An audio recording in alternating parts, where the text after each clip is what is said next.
So let's see here. Open up the gesture drawing app. Bring up my head drawing folder.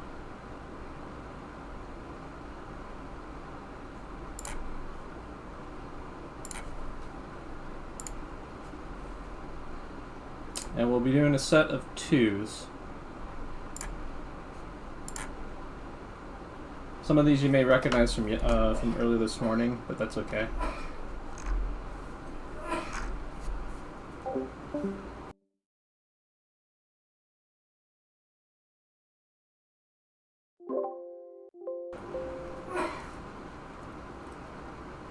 So we're not started just yet. Here, just give me a second here. I got to get a little bit set up.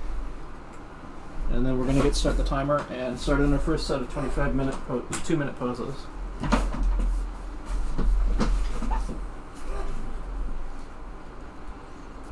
Yes, we are going to go over how to draw the same face from different angles today, in fact. I don't know if I'll do an animated demo, but I'm going to show how you can turn the face. But yeah, let's see here.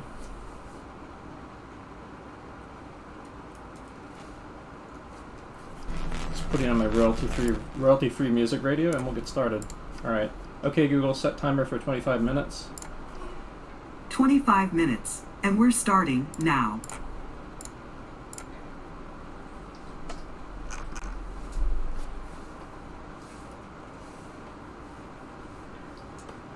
I'm not strictly going to be following the reference that's on screen because I'm pretty warmed up at what I want to do right now. But I'll use some of it. Right now is the warm-up period. You can use the on-screen reference to warm up, or you can just draw invented heads or something along those lines. Just make sure you're doing something for the next 25 minutes or so to kind of warm up. Let's see here, maybe I should put this on Ghost so I remember what I'm going to be doing.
So you're going to see me doing an awful lot of animation head drills down here in the corner.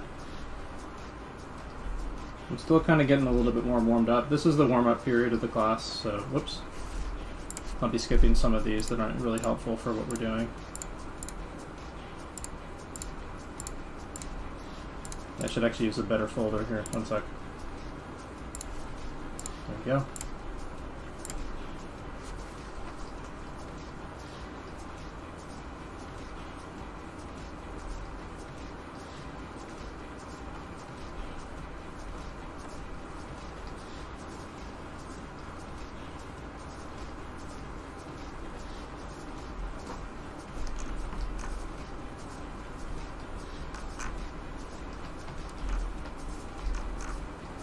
So today, after we get good and warmed up, we're going to go over animation and cartoon head construction and how to do head turns, change head angle, and how to construct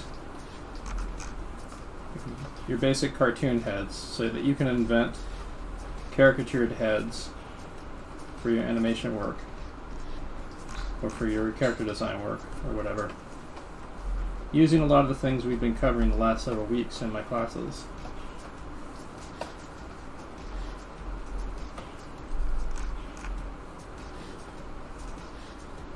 Also, I didn't get to thank someone. There was someone who subbed me this morning. I didn't notice. Somebody gave me a Twitch Prime sub. It was Bkather or something. Yeah, Bkather gave me a Twitch Prime sub this morning. Thank you very much for that. It's much appreciated. I'm very close to another Twitch payout right now. If I get a few more subs, I'll get $100 from $100 total for the Twitch payout for this month.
So I had a chance to check out the anime Japan Sinks 2020, and it's the latest anime from the creator of Keep Your Hands Off Isaac, the director of Keep Your Hands Off Isaac and Devilman Crybaby, among many other things, Masaki Iwasa.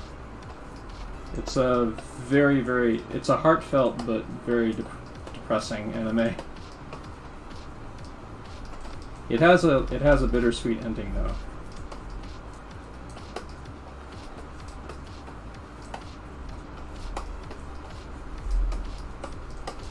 I do strongly recommend it. It's probably the most humanistic anime that I've ever seen Masaki Uasa made.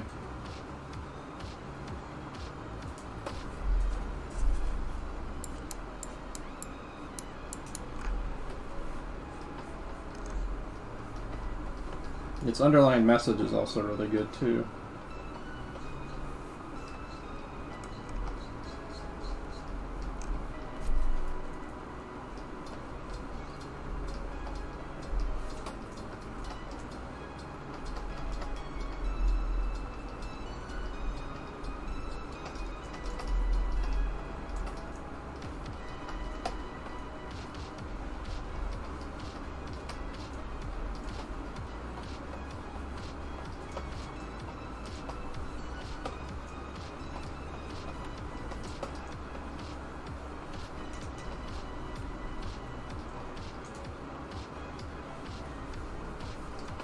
But no, I was talking about Japan Sinks 2020. Dorohedoro is also worth seeing too. I do strongly recommend that, not least of all because of its world building.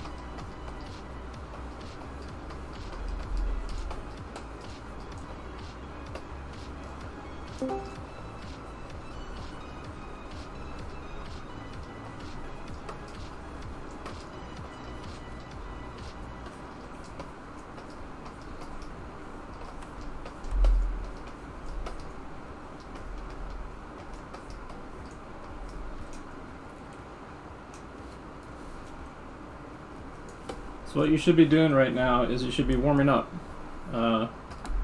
using the on-screen animation, on-screen head reference to kind of warm up. Just fill up the page with a lot of heads, like quick drawings of heads. You can do invented heads, but I want people moving their hand and their eye, and getting warmed up and freshened up for what we're going to be doing today.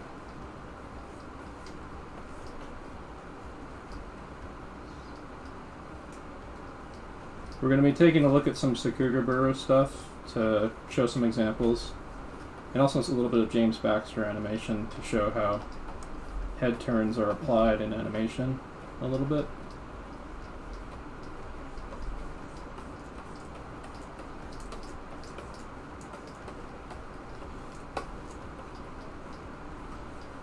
like I said, I'm not sure if I'm going to get to do a head turn demo today. I don't think I'm quite warmed up for that. But this is a good day for doing lots of heads construction.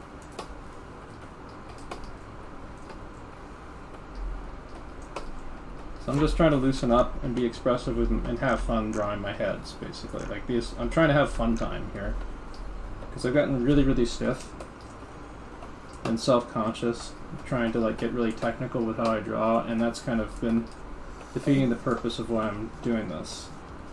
So I got to get in touch with like how I enjoy drawing.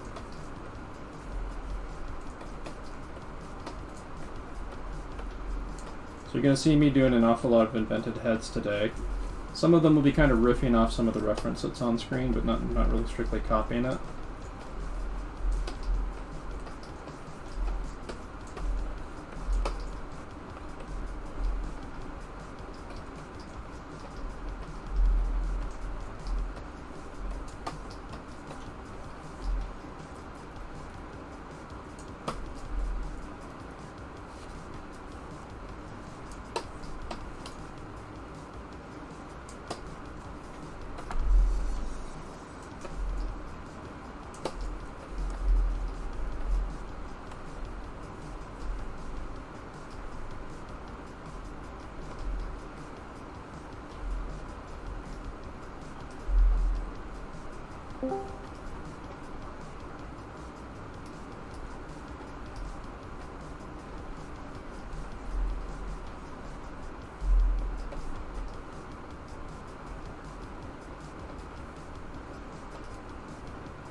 I'm doing this partly out of preparation for a bunch of stuff I had planned this week for the game dev project we're doing. I kind of need to get in touch with my head construction and facial expressions for some of the storyboarding and prep work for animation design that we're going to be doing.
You think Clip is better than Illustrator? I never really used Illustrator.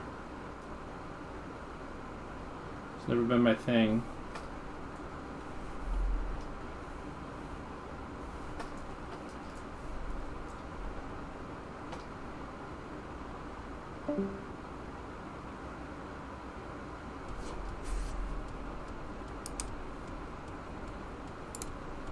Okay, Google, how much time left on timer? 12 minutes and 12 seconds remaining.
Tomorrow I'm going to be doing a lot of thumbnailing, a lot of like prep work for storyboarding and animation with the game dev team that we've assembled through the Discord for the student project, the game dev student project that we're working on.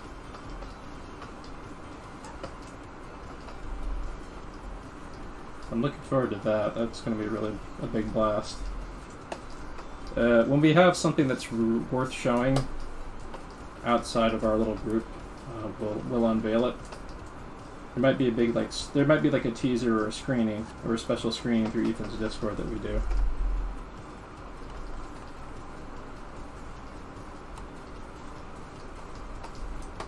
Like we might do a special screening of the animatic or something as some kind of big event. If it's worth unveiling that way.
So some of the things we're going to talk about a little bit later is thinking of the face of pliable masses that you can turn in space and parts of the face that you can deform to get the expressions you want and stuff. We're not going to get too far into expressions. This is mainly about like base head construction for like more human characters, really.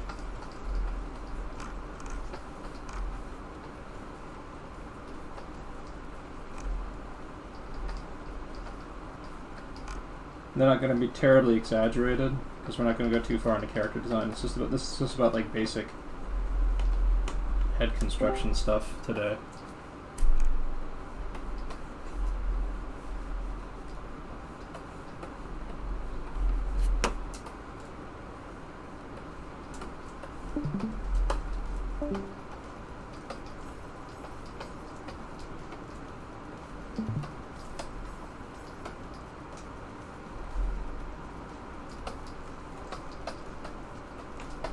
I mean, if you dig, I'm not really keen to show my work right now because I'm kind of baking in the oven, so to speak.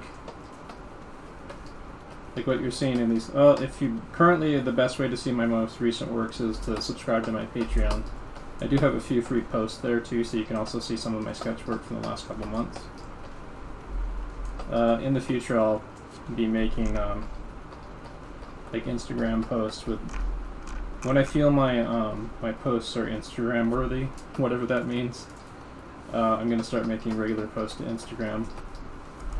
That's when I get like good animations or good character design drawings or something, or whatever, that I feel are worth posting there.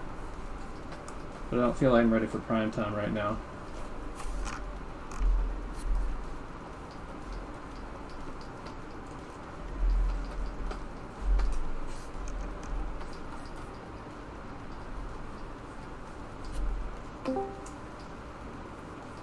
Yeah, unfortunately, like that, those kinds of drawings, like that lizard man that you're talking about, like those come out of me every now and then. But I need to get more consistent about putting out stuff like that and like taking it further.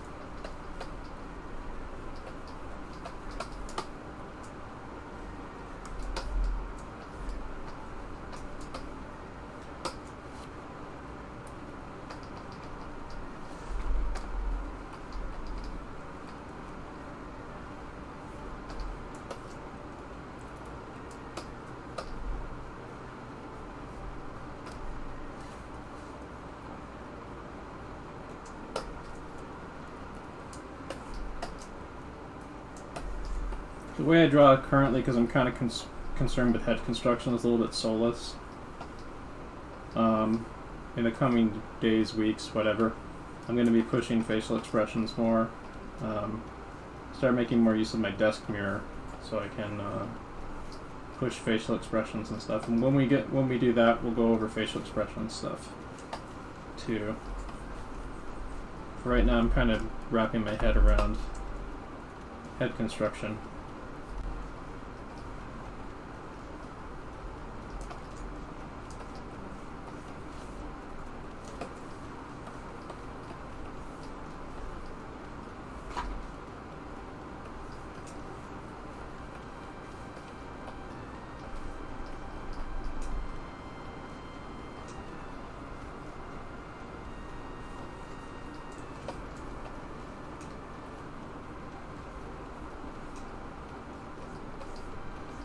Yeah, it has. There was like 100 people in here the other day too. It's pretty wild.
Okay, Google, how much time left on timer? There's 3 minutes and 17 seconds left. Cool.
So there's a couple things that you might want to add to your head drawings when you're doing them that'll help them read easier.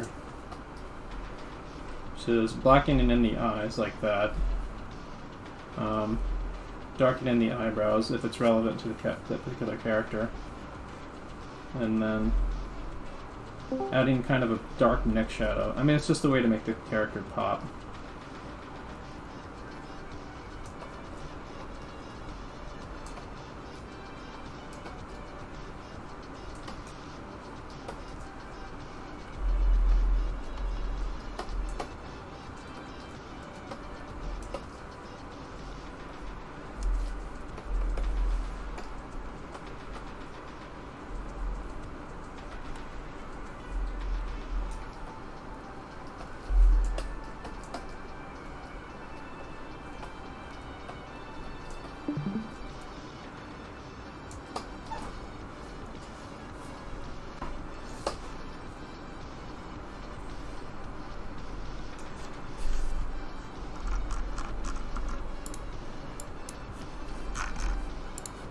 Should be pretty close to peaking time. We'll take a 5-minute break.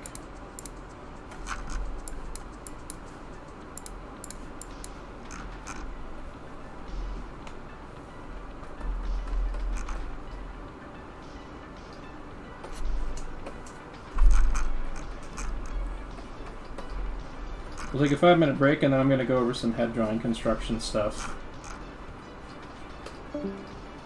Some of it is going to be kind of a shorthand version of things we've been covering for the past several weeks. But it should be enough to get you guys kind of started a little bit. Okay, Google, stop.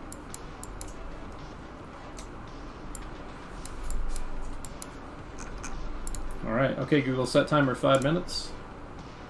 5 minutes, starting now.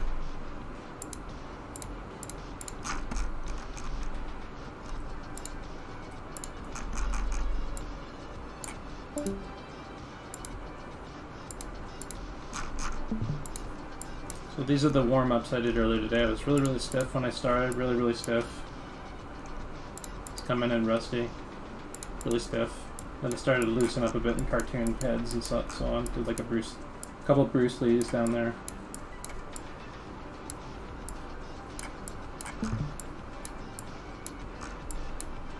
I might play with pushing stuff to make more like exaggerated cartoon character faces, but this has been getting more warmed up. This is the warm-ups I did before class. Some invented heads.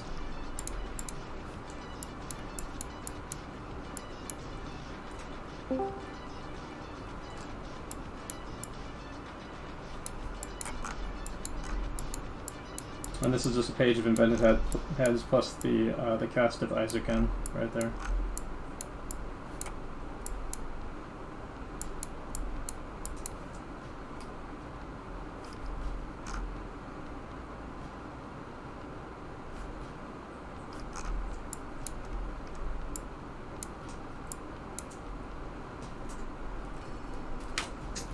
So you can fill up your sketchbook with stuff like this, like these little kind of quick sketchy heads. Invented heads, cartoon heads, and so on. Copies of existing heads, and so on. It's a good way to loosen up and kind of get in touch with character and personality, and so on. I'll be talking through some of what I'm doing when I construct the heads, but yeah, if you're having trouble going back to the same faces and expressions, try distorting them. Try playing with different variations on distorting the face. We might get into some of that tonight. And also have a mirror near you so you can look at your own facial expressions and see how your face contorts and stuff when you do different expressions. I don't have that right now, and I probably might not go too much into facial expressions tonight. So I'm kind of getting my head wrapped around basic head construction right now.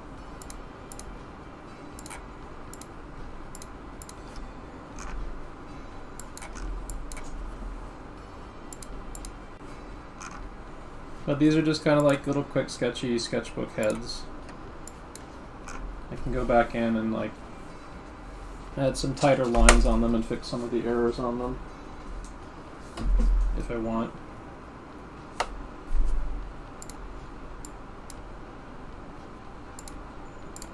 But I'll probably do a draw over demo to kind of show what I have in mind.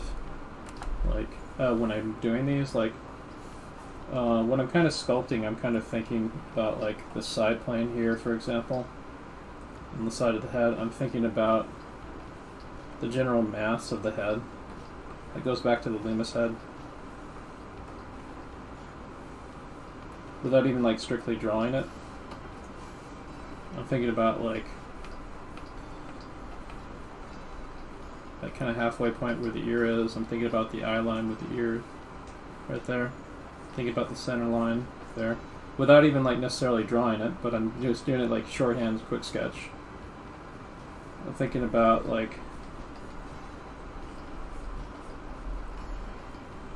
how the jaw links up along the side of the cheek.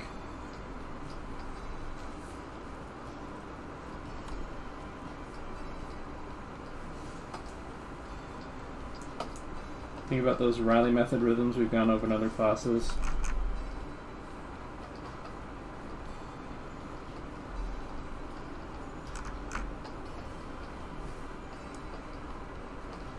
but only in little tiny chunks. Like I'm not like thinking about it all at once, and I'm giving myself permission to kind of freely play with it a bit.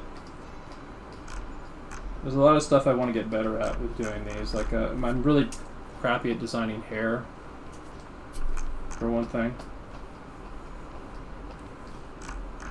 And like I said, my facial expressions need some practice and work in particular.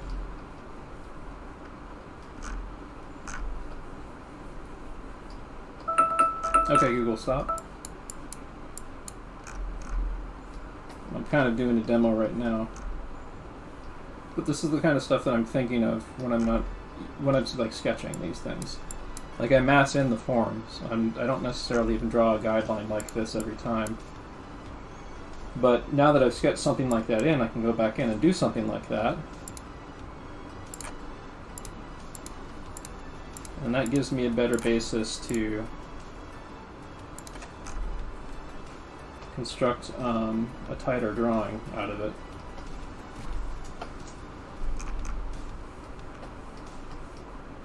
Like so.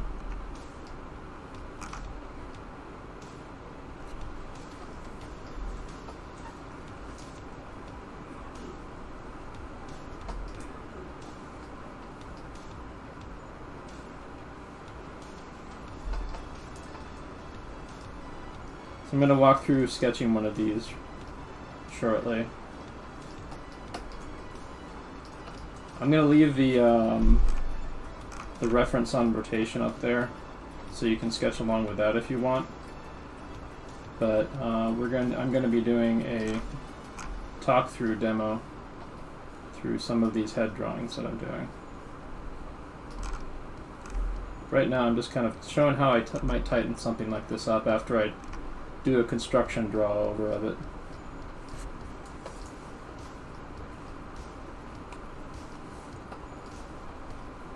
And the point of the construction draw over is to kind of help address like inaccuracies and errors and stuff.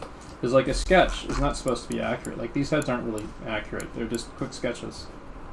Stuff like quick visual impressions of a character and personality or something. Like they're not supposed to be like really tightly drawn or whatever. But I can go back in and tighten up things and see how the character looks when I tighten up the drawing, maybe fix some things, maybe change some proportions. Like, I'm going to make this head kind of construct a little bit more like this, so it has that kind of point angle there. I don't think the bottom of her jaw is as feminine as I would want it to be, so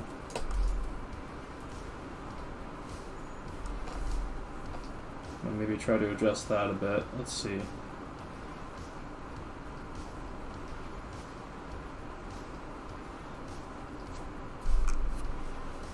Her lips could probably be constructed a little better too. Let's maybe try lowering them.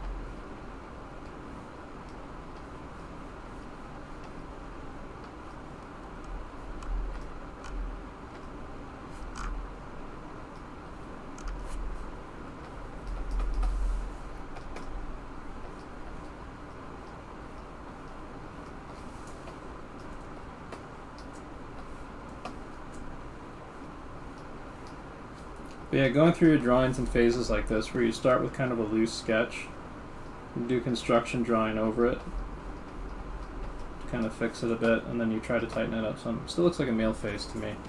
I think I'm going to have to be paying close attention to pushing more feminine features versus masculine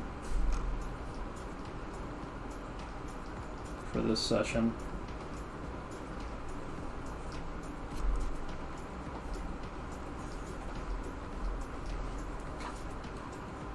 I've noticed it tends to go in phases. If you've been drawing a lot of male faces lately, your female characters tend to look more like men. But if you've been drawing a lot of female characters' faces lately, your male characters tend to look more feminine.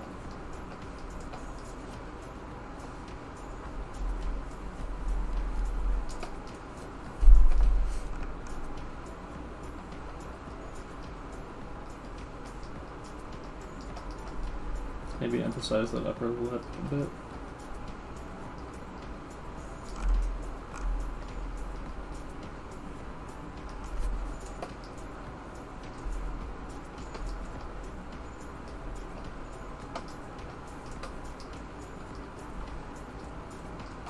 Not gonna go fancy with the hair for now. I'll just kind of do like a undersketch hair guideline a little bit, like where the hairline is.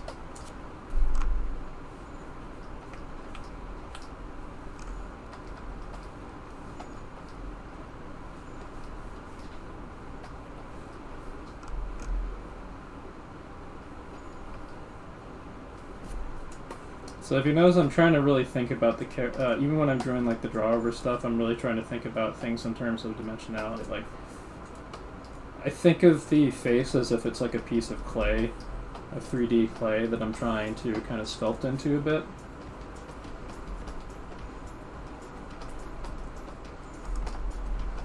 Mind you, when you're animating, you're not going to be necessarily drawing like this detailed or this tightened up.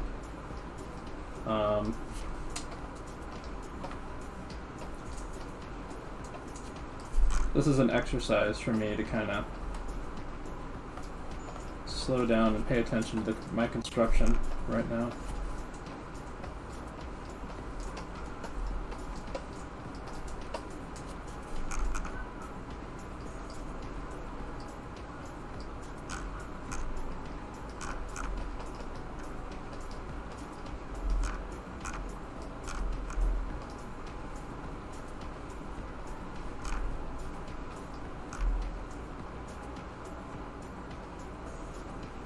Get a little of the collarbone in there.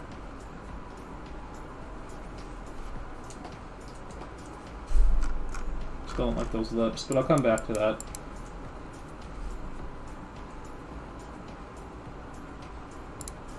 Okay, let's see, where's another head that I can probably... Oh, here's one where I think I was a little bit more successful in executing feminine shapes.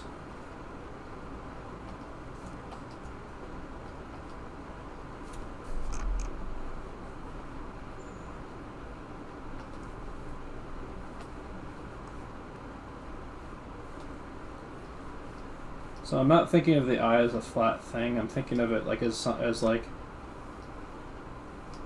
a round thing inside the skull here, back in through here, like that.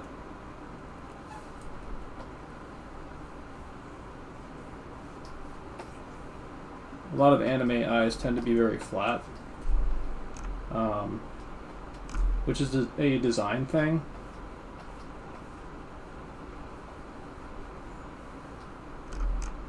But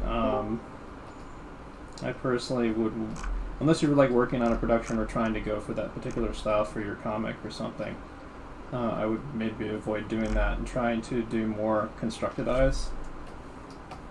Because there is actually a lot of manga and anime that has very well constructed eyes like that. Some of my favorite manga authors or artists, like, let's see here. Well, Satoshi Kon did stuff like that, especially in his manga work. Like, much more kind of humanized, and humanized yet caricatured character designs for his manga and animation work. I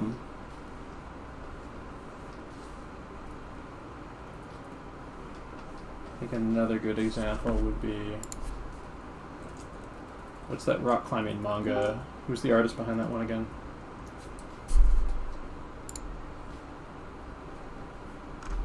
Well, it's called The Climber.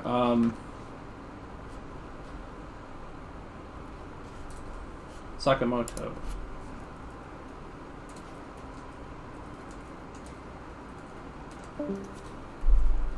Yeah. Maybe I'll put that on screen down in the corner here. I have to be a little careful though, because some of this art might be a little non-work safe. But let's see. His art's like really freaking wild. Spacedad. Yeah? How long is your class going on for? Usually around to 8:30. Why? Oh, 8:30? Because I'm doing personal lessons on figure drawing and staff. Oh. When you're done. Okay. To get warmed up for an actual class. So. What time are you planning on doing that? I'm just doing it now. But Okay. join whenever you can. When you're Okay. done. Sorry guys, didn't mean to interrupt. Yeah, look up Sakamoto's work. They're amazing manga artists. The manga The Climber, in particular, which is a psychological thriller manga about a rock climber. And about so much more than just rock climbing. Oh my god. Word of warning though about a lot of Sakamoto's work, the writing in it is really gut-wrenching. In like a really kind of penetrating, terrifying way in some cases. Usually the writers that Sakamoto is paired with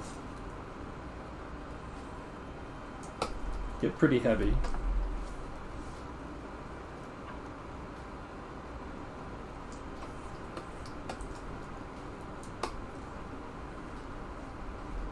There's Kyle MacLachlan on screen there.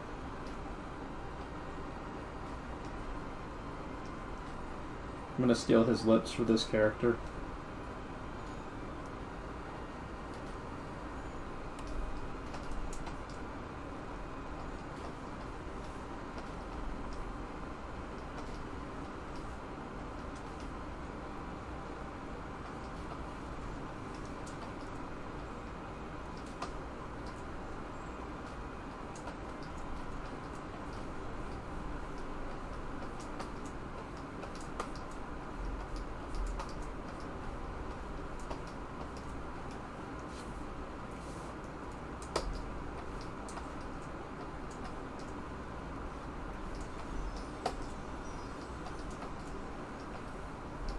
I'm going to talk through doing one of these invented heads real quick. Let's see here. Let's do a new one. And then I'll show how like you can change the, I'm planning on also like, showing how you can change head direction and stuff on the same character. Usually you start with like a draw over, but you can also do side-by-side drawings and stuff, or do like a measured turnaround. If it's just a sketch that you're just kind of exploring the character expression, it doesn't matter as much. Let's see here. Yeah, if they're going a little bit too fast, maybe I'll put them on for, let's say, 3 minutes.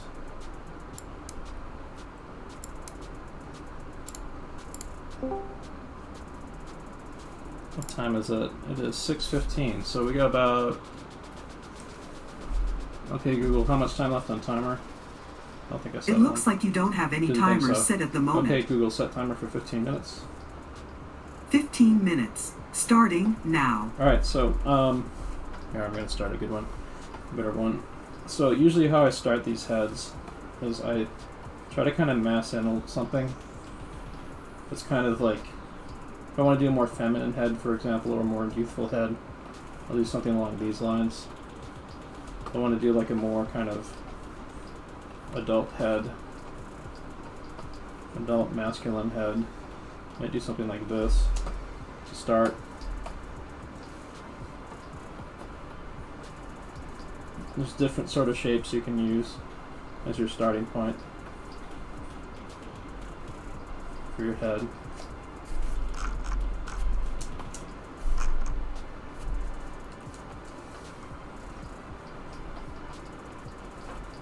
It's just kind of like a rough, loose lay-in, sort of. Or I might like throw down a quick center line and an eye line, sort of. I throw a little C-curve for the neck, and so on. That's enough for me to get started, basically.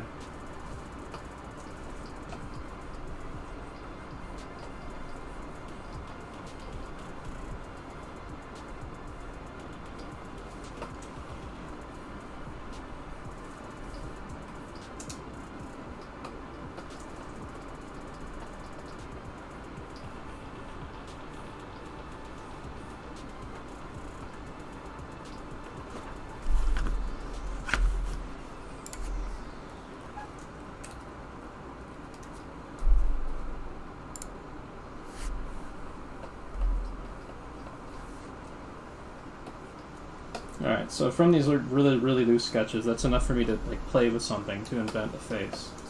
So I'm going to go with kind of like a Maybe like a teenage girl for this one.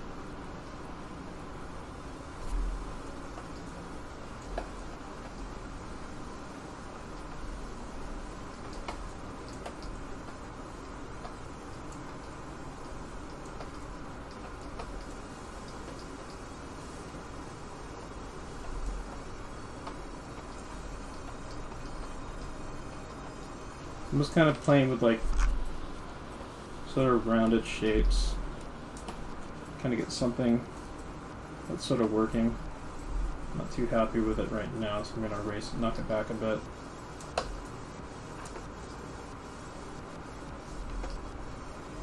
Might use the brush to kind of mask this in a bit more.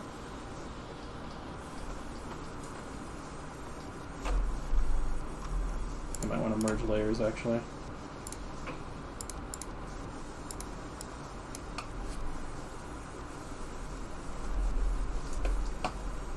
Let's knock this back real quick.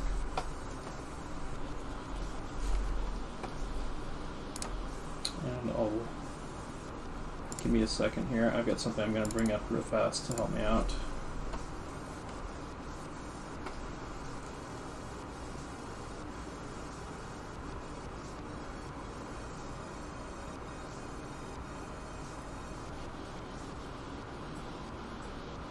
Alright, so when starting the head, you want to think of things in the simplest possible terms. Like, think about like the eye sockets. Think about like the general kind of shape of the head. You don't want to get too caught up in detail too early. You want to like have enough space to kind of play with the general placement of things, the general angle of the face. Want to kind of get like the eye line established on the head sphere and the general kind of placement of the jaw. So in this case, I'm doing kind of a down tilt on this head. So if we're doing a Loomis head in relation to this, the side plane of that Loomis crisscross is angled down that way, with the eye line kind of wrapping around here.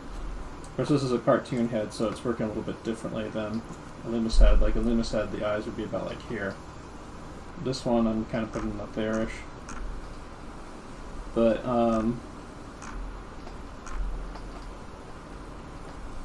then you would build the jaw off the sides, like there. So I'm thinking about like all those things when I'm putting this together. Just kind of eyeballing it, using my general sense of how faces work from drawing human faces. Sort of mask things in. Like I kind of know how the construction of the nose works. Thinking about like overall like these kind of eye sockets right here that are containing the eye, like so. So maybe lower opacity down this real quick and maybe show what I mean. So we got this kind of like dividing triangle wedge right here at the top of the nose, and then between them we have the areas that are containing the eye sockets. And we're doing a simplified version of this sort of thing that happens on a real human face, with like the muscles around the eye sockets that create like the eye expression.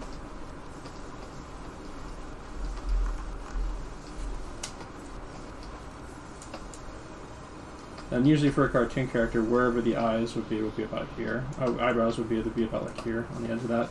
And then they'd stretch up and down and so on, depending on the character's expression. The nose can be thought of as like a pliable mask that sits on the front of the face, like this.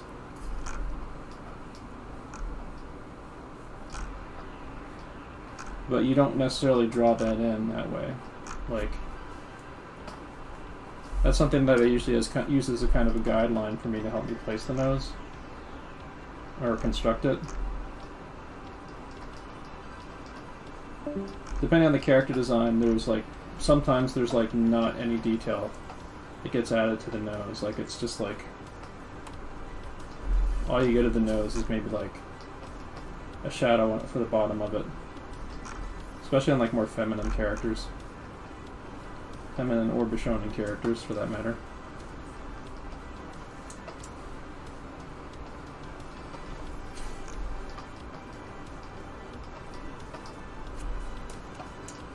So this is going to be kind of using like the rhythms off the side plane of the head here.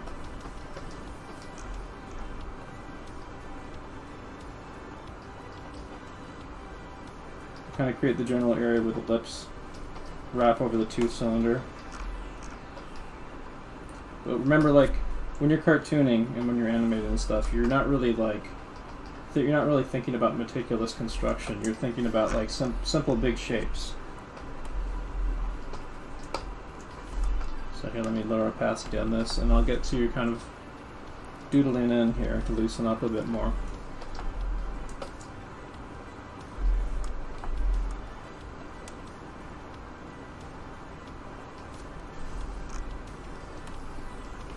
Because there's no exact science to finding character in faces. You play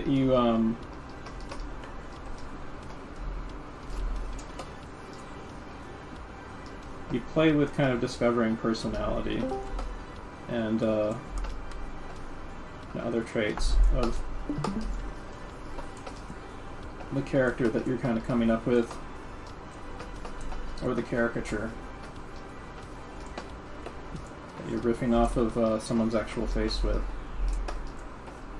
this case, I'm kind of inventing a sort of a feminine head here.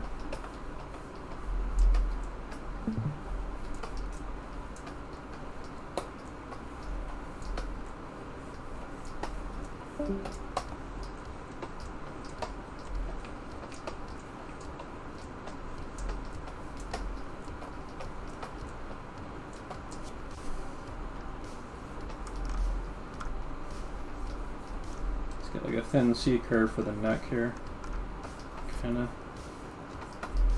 Because this is a very feminine head, I might want to eliminate part of the jawline there.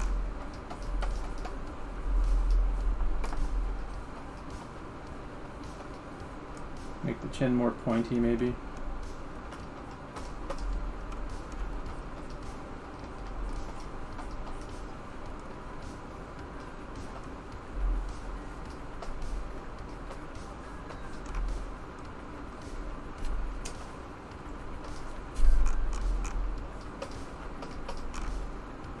So this is a sketch, so there are some, I'm noticing some like eyeline issues and stuff, like parts of the face aren't quite tracking up too well. Like this is working okay, but then in relation to the ear, but then like the other features are kind of off kilter a bit. Like that's a bit off kilter there. This feels a little off kilter there. That's stuff you can fix as you work further into a sketch. I'm going to move on to the next one here.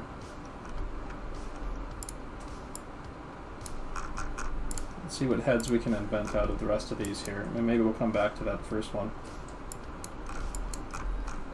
So here's a much more masculine shaped head. I'm going to maybe establish these kind of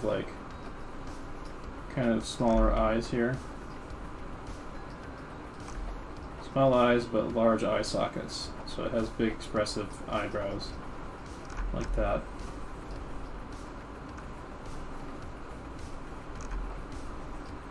Still thinking about the side plane of the head there.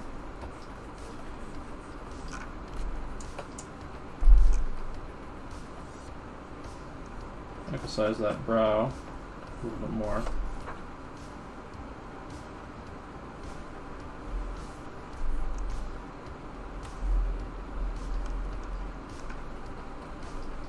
Maybe emphasize this guy's nose.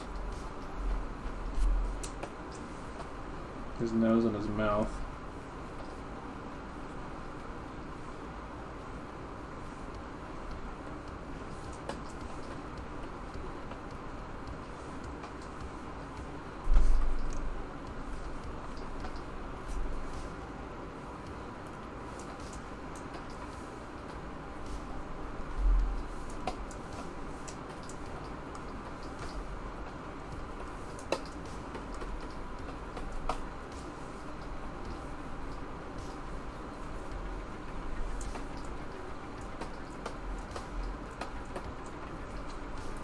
even shrink the head a bit more.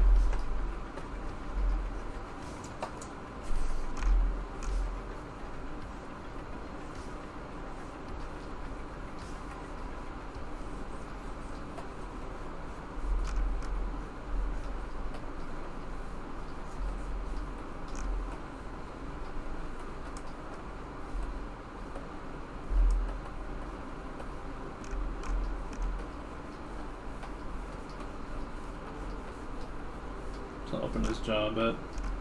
He's going, hey.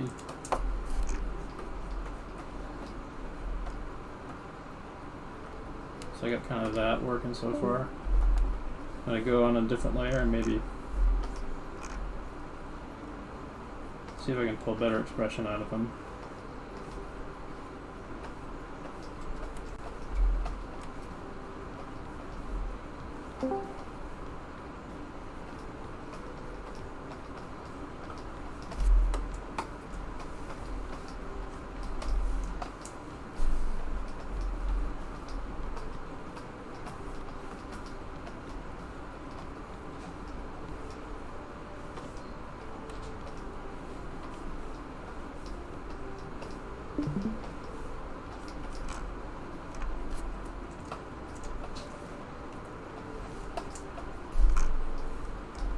So it's kind of a happy goblin or a happy orc.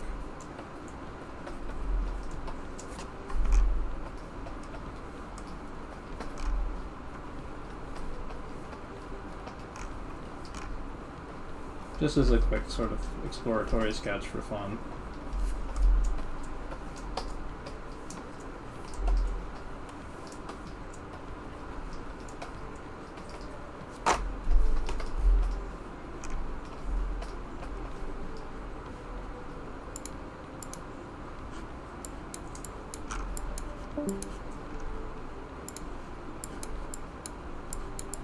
Let's see here.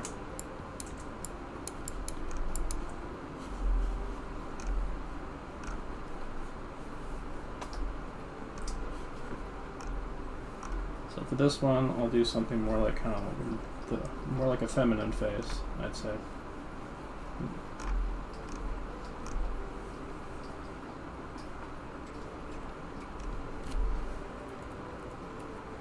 So larger eyes than the orc face that this came from.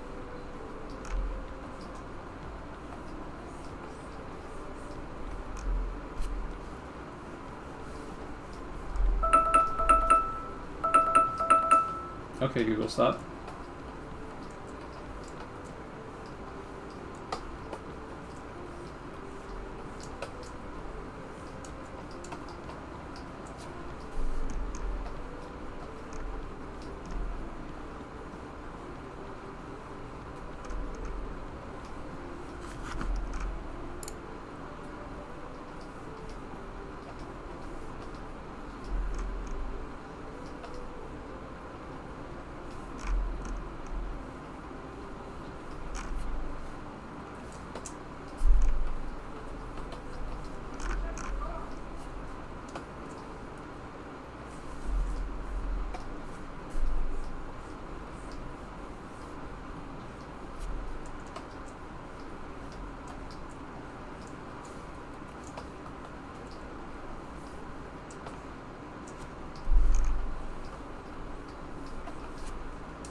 Kind of a rough, loose, elderly woman sketch.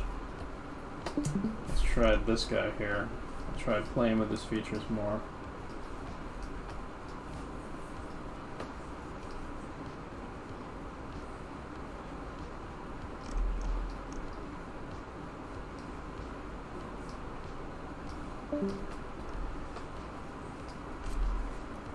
So I want this guy to be a little bit more alienated.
So this is a little bit more along the lines of like a villainish face, I'd say. But not really. I want to go back through on that friendly orc, ogre, whatever. So let's see here. I maybe want to go pull back from it and see how much I can push it.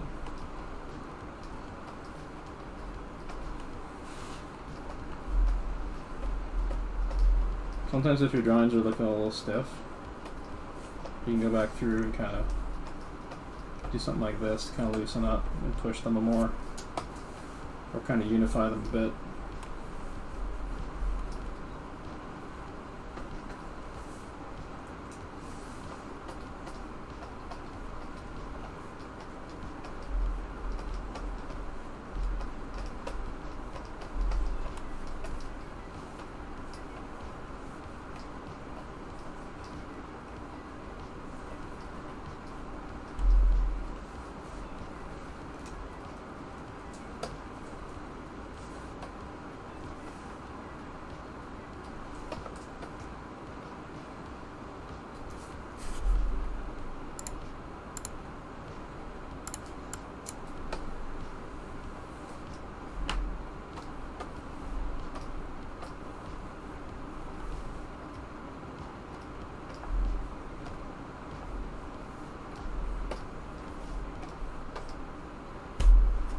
Let's see here. What can I do with this dude?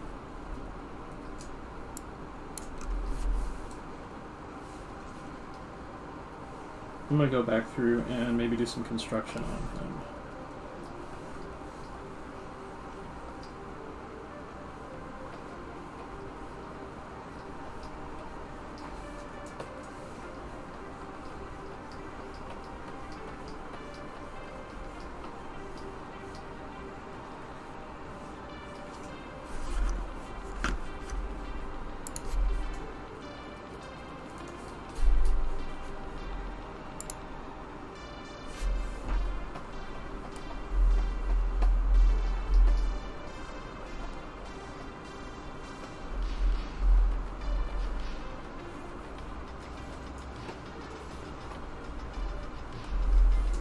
And maybe there's directions I can push things more. Maybe emphasize his neck more. Shrink his.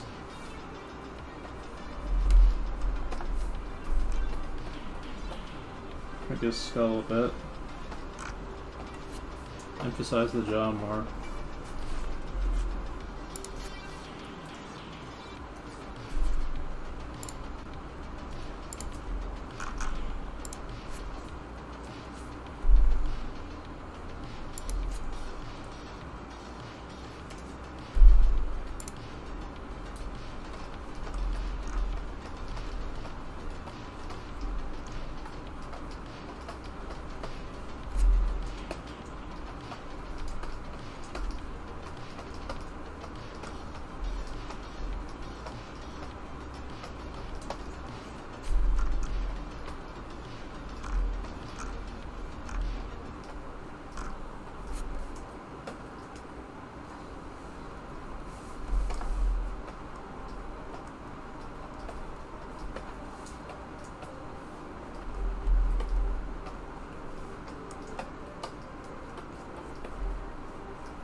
I'm a big fan of making fantasy monsters more friendly.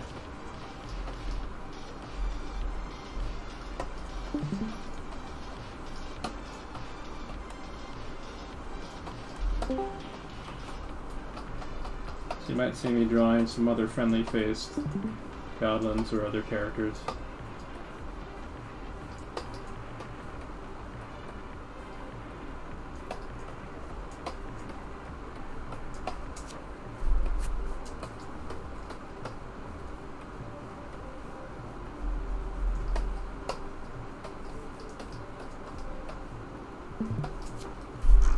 Yeah, there we go. Nice little rough sketch of a really friendly orc. It's like, hey, what's up? So let's see how I can do the same treatment of something like this, or either of these drawings. Now that I'm looking at it, I don't really like that female face. I'm gonna take another crack at it.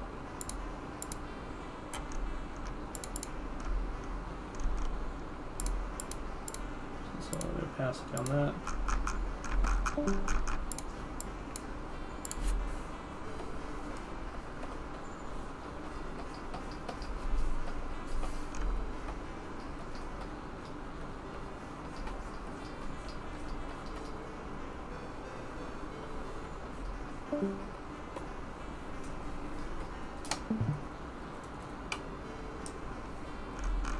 Let's get that kind of started there.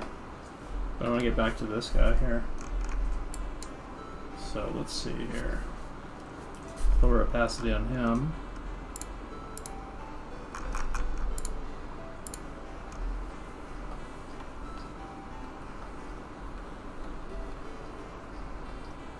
Kind of the eye line going. Now I'm going to start getting a little bit more specific maybe with how I might design this dude.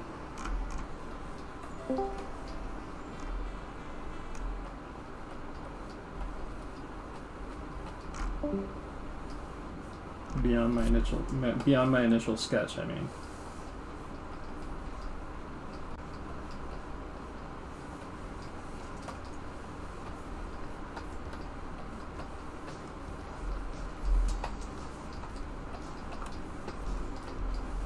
So one thing I can do is I can maybe make his head shape kind of more like this.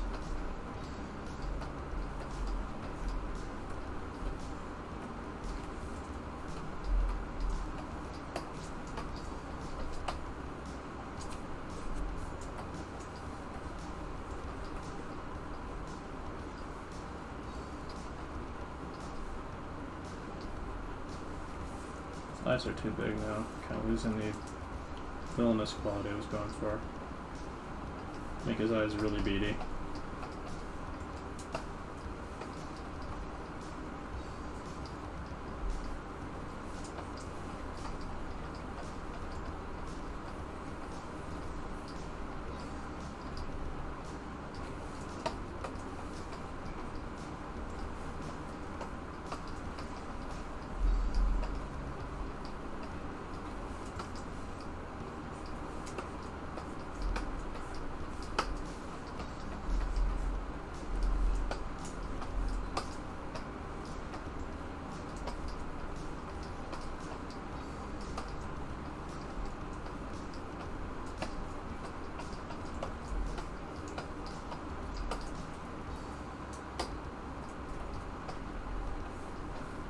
Yeah, what time is it? It is 6:43. So, okay Google, how much time left on timer? I don't think we have a timer set. Okay Google, how much time left on timer? It looks like you don't have Didn't any think so. timers set at the moment. I'm just kind of going with the demo right now, because the demo is more or less what I want to do tonight. A lot of invented heads and exploration stuff. Like, this is the workout for me. You can either be doing the timed poses up in the corner there, or you can be trying to experiment sort of like what I'm doing. And invent your own heads and try pushing them and stuff. So let's see here.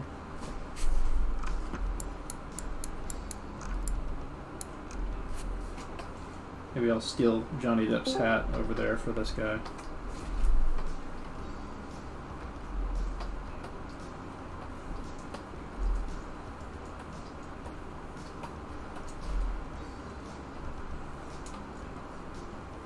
Make it really huge.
So I'm kind of playing with this character now.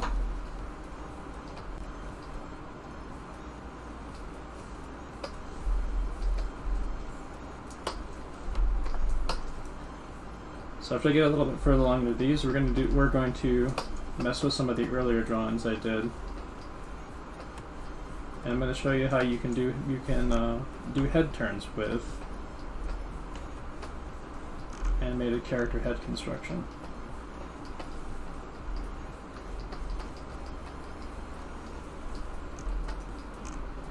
Okay, Google, set timer 15 minutes. Alright, 15 minutes. And that's starting now. So I'm kind of freestyling here. Like, this would not be like a final character by any means, obviously. What I would do is, like, I'd take something like this where I'm kind of exploring with jamming different elements together. Then I'd go and I'd try distilling things. Like, playing out different things that I was playing with for, like, the character design or whatever. I'll show you what I mean in a little bit here. For example, looking at this guy, I can already tell that, like, I'll probably do something like, if he's in profile view,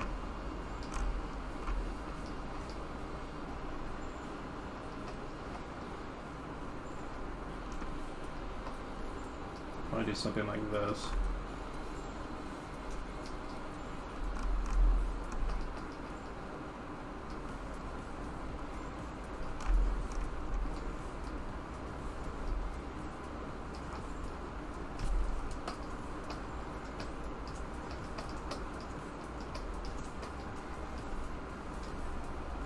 Push his neck more.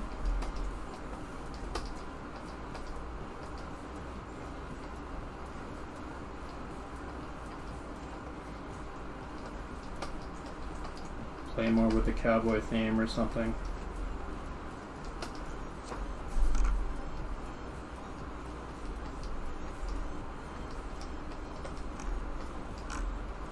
Like a gaunt evil bounty hunter or something.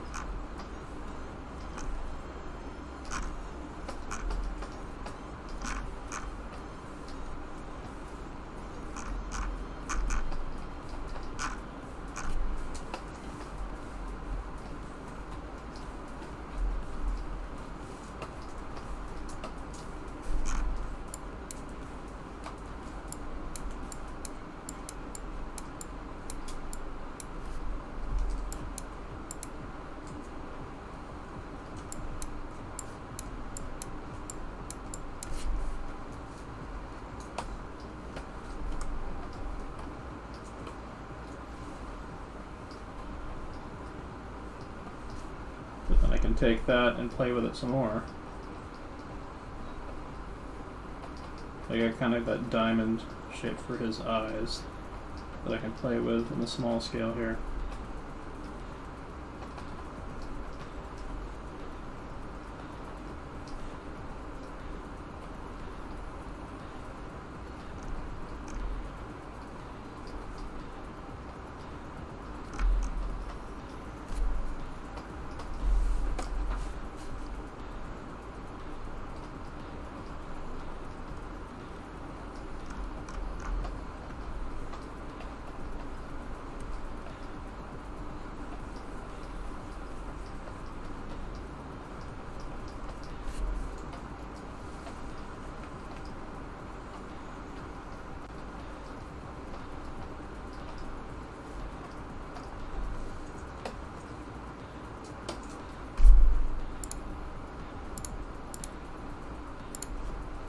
actually what it should do is I should do what I wanted to do for the turnaround demo. So I got kind of this head established initially, so now I can start kind of working out how ellipse turn from different angles. The best way to do that is to lower opacity on it. Kind of work your way sideways, like this.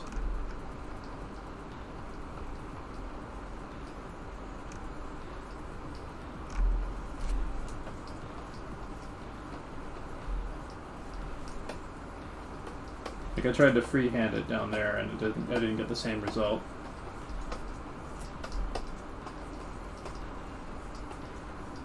Drawing over it kind of lets you visualize a little better.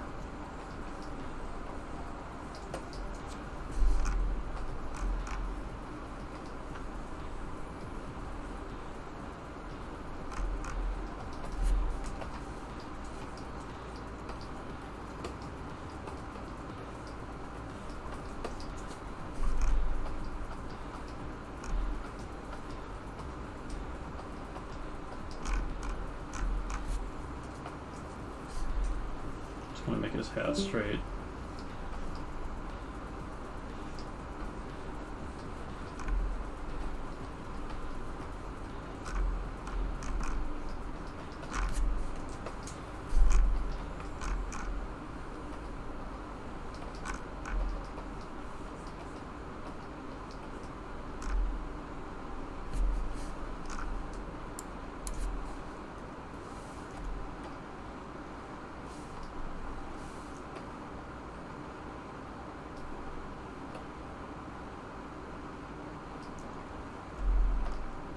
So now I got kind of enough to work with to make it straight on.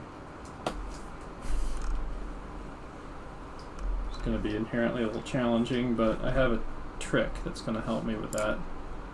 And that is I have a symmetrical ruler in Clip Studio. It's going to help me keep this guy symmetrical.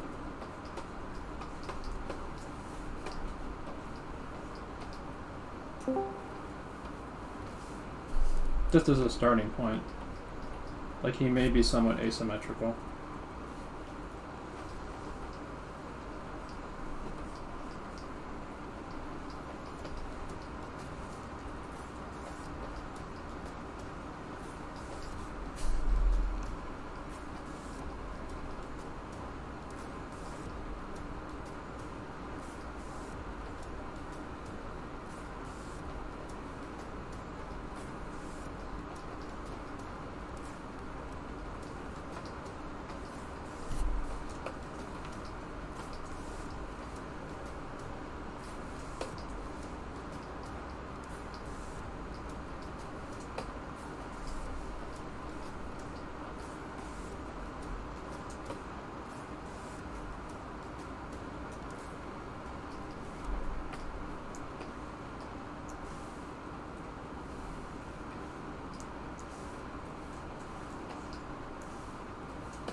You know, tools like these are handy because your eye can often fool you.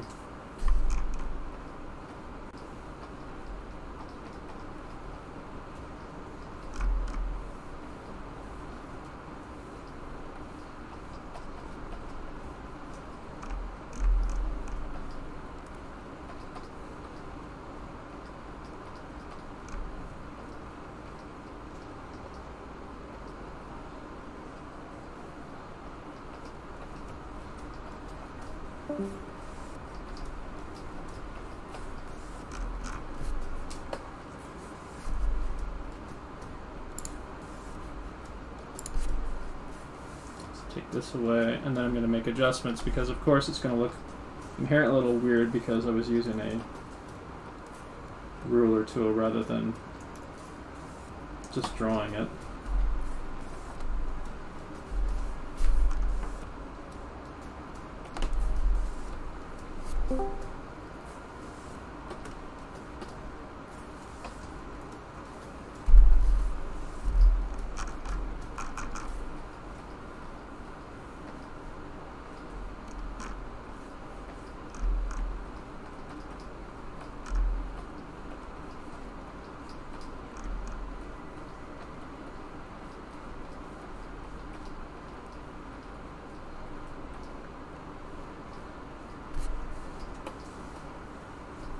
But out of this kind of invented riff, I have the starting point of a character design to play with. This kind of evil bounty hunter character. Evil or anti-hero.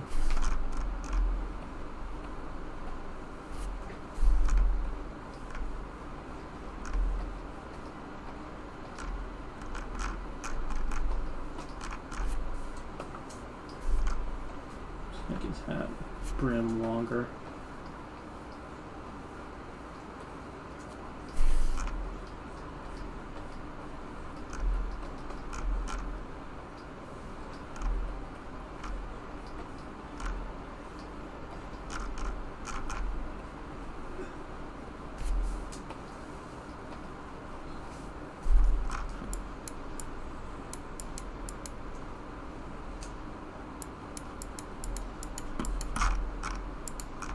Yeah, so I got that out of this, and then I can keep taking this guy further too, like pushing his shapes, making him more cartooned, playing with his personality and so on. I'm going to try taking a crack at this last head shape I threw down and see what I can pull out of this.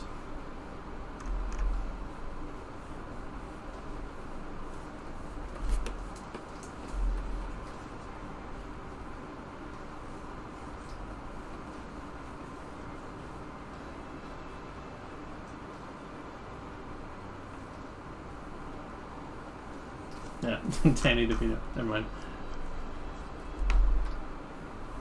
Yeah, nah, I'll leave that one be. I feel like we're doing some other invention to kind of palette cleanse after slowing down like that.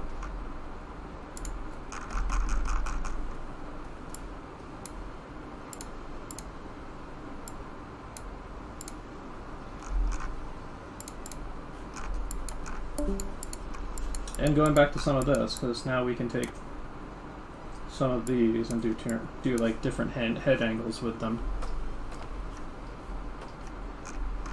Like this guy, for example. Like you can see how I established his eye line right here, or the brow line under which his eye line is.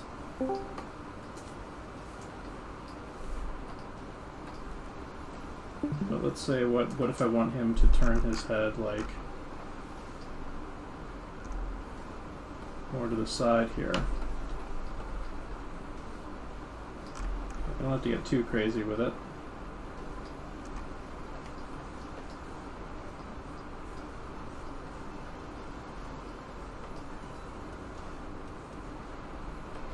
Kind of keep it loose because I kind of want to like observe like something that the general shape should be somewhat in the ballpark of what I just drew.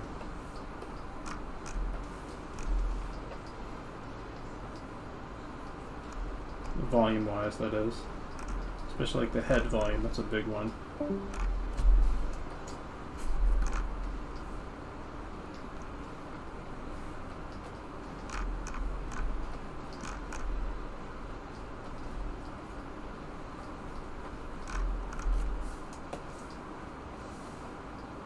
So I can push this guy over here. Actually, now here. I'll throw up a kind of a guideline for his hair a little bit, kind of loosely based off initial sketch, just so I kind of keep his hair in the ballpark a little bit. And push his head to the side here.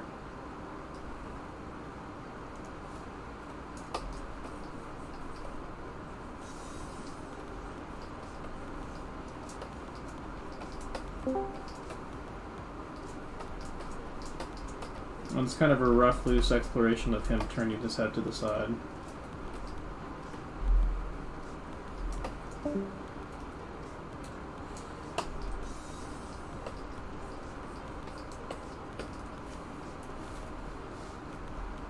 And you can do this with all your characters. Like anytime you draw a head, just lower opacity on it. Use kind of like a head sphere in the same volume as the head you started with. And then like change where the eye line is, for example, like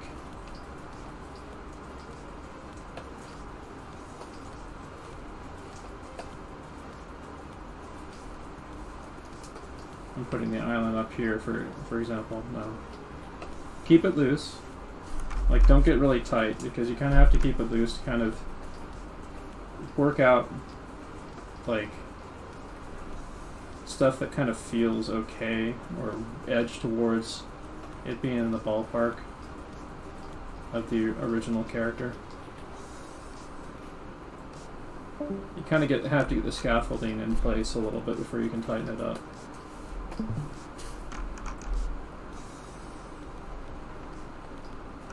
So I'm getting like the underside of the impression of the underside of the nose here. Trying to keep those eyes big. And on the eye line, front plane of the head there. Might leave the hair out of this head turn just so I don't overcomplicate things for myself right now.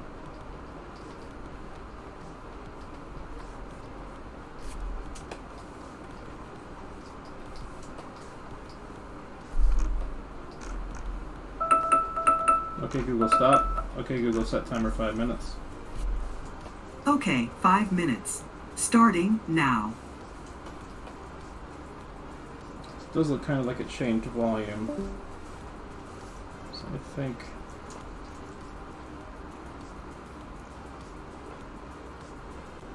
maybe drop it down here. Because the jaw is going up. I think I shrank the cranial mass a little bit by mistake though. So that works a little better.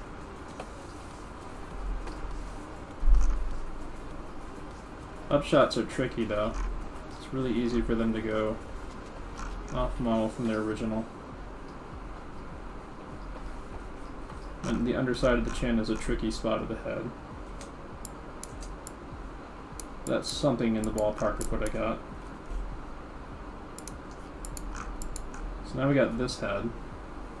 This head, its cranial mass is about here.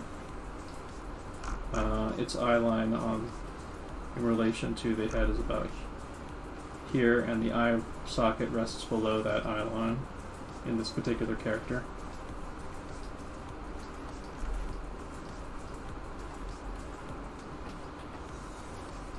And we got something a little bit better defined for the muzzle here.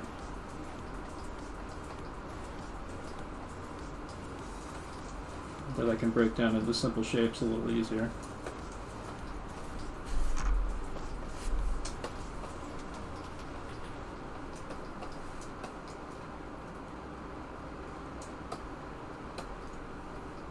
How do you keep the angle for the head consistent, or the general look consistent? It's kind of trial and error and observation. You have to use like those drawing tools we've been going over the last several weeks, like the Loomis head and other things and stuff, to kind of track things. It helps to kind of have some reference of like up tilts and different head angles to look at.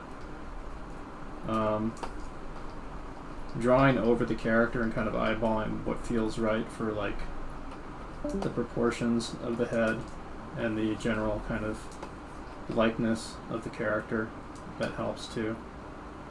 So more opacity on this. Let's see. I'll do like a 3/4, I think, for this.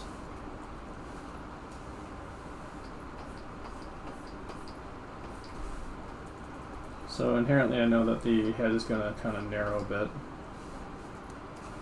So put it out here.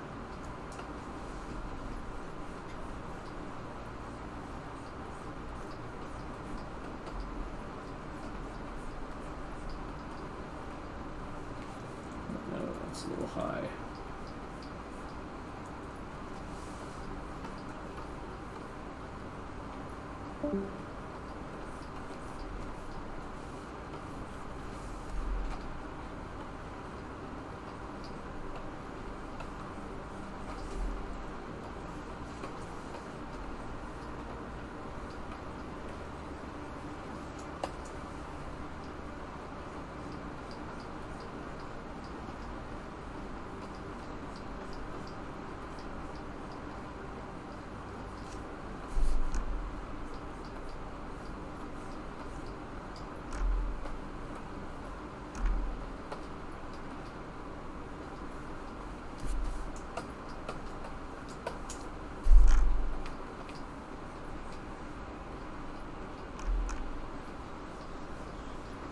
kind of have to use what you know about head construction a little bit for these.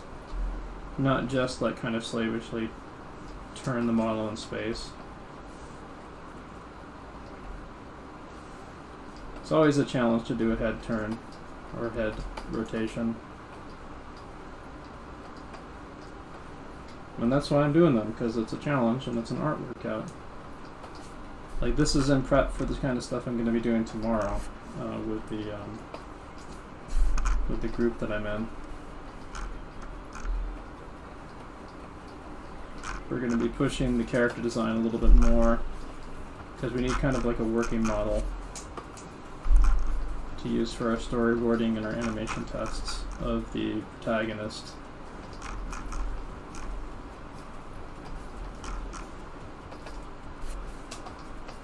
For the animation and game that we're working on.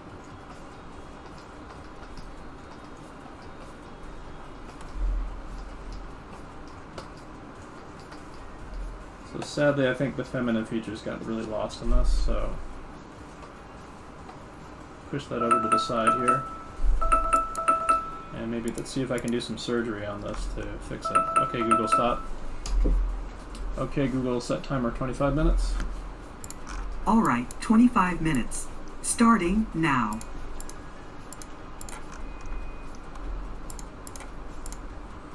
So when you mess up, it's not the end of the world. Like, that's when you do triage and surgery on the face to kind of address and adjust things. Like, I've got the basic structure I think is working okay, but there's a lot of little things that are kind of throwing it off. For example, I don't think I got the eyes the right size. Sort of went on autopilot too, so the head cranium mass needs a little beefing up. The nose could be pointier.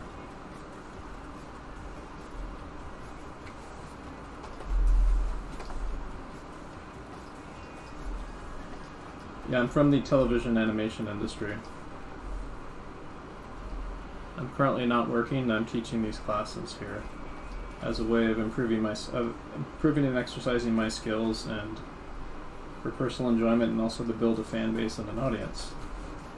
And if you like what I'm doing on these streams, feel free to subscribe or support me on Patreon or whatever else strikes your fancy.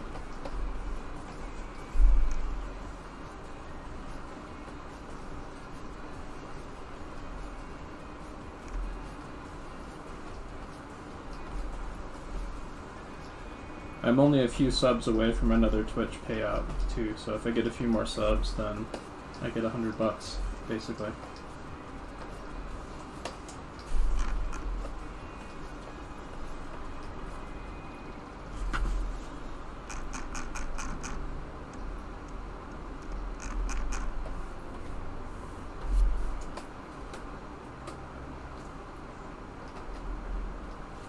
I'm kind of getting lost in the two-dimensionality of what I drew, so I'm going to go back over this again real quick.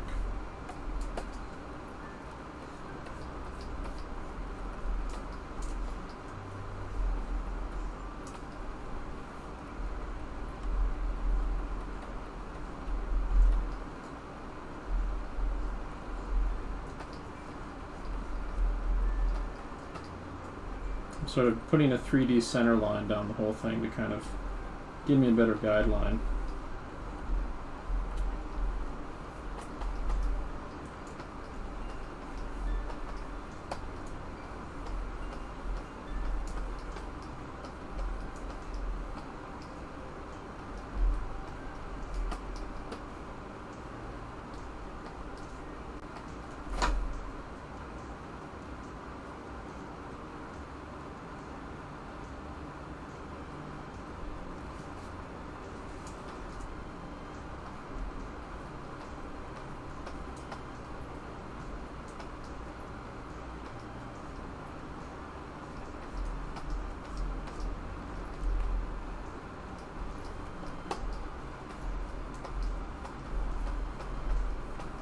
Trying to emphasize how small her chin is a little bit more. The ear isn't so high either. Here's more like this.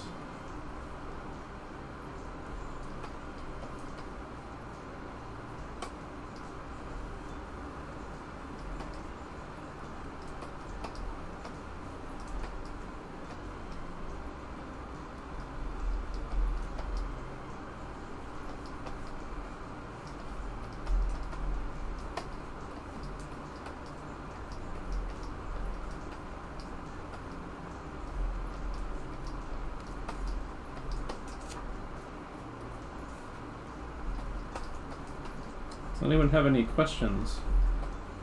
Feel free to ask them in chat. I actually may take a look and see what people are up to in Discord in a little bit. So if you've got anything to post it now, so that I can take a peek.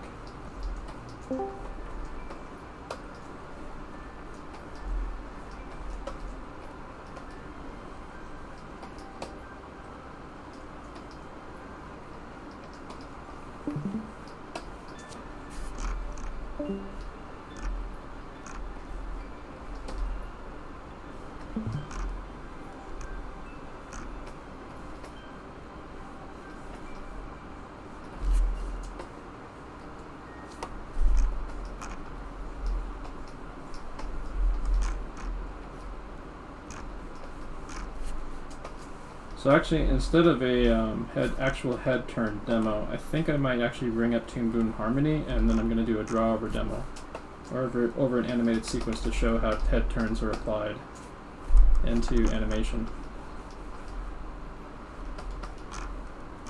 I'll bring that up shortly. Let's see here.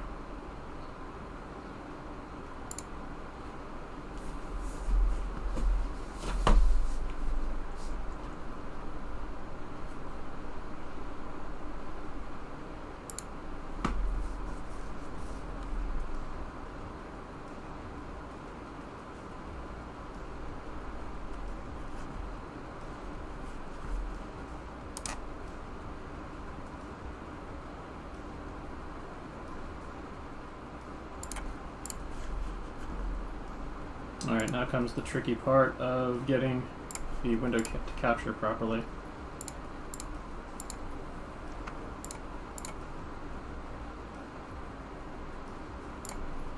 Oh, there we go, but it's the wrong it's the wrong thing, Jesus. Wait, hang on. Oops.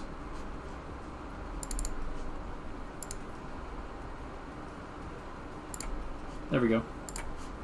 I just gotta shrink this. So this is gonna be actually going over here now.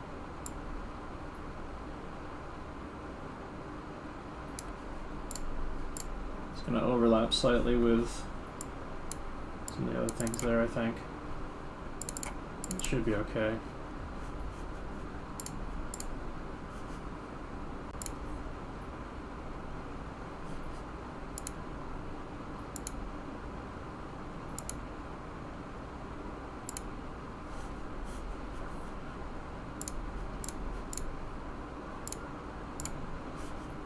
Alright, so this is a continuation of some of the stuff we did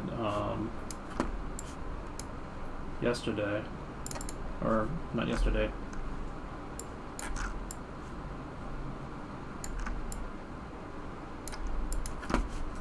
Oh no, Saturday. But some of you might recognize this thing.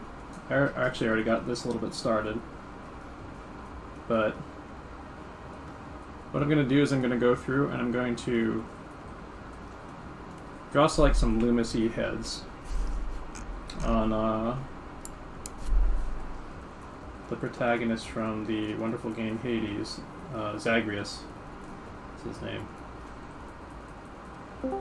So there's a camera move going on here that's sliding to the side. I'm just going to be drawing heads on him wherever there's a new frame, wherever there's a new drawing here.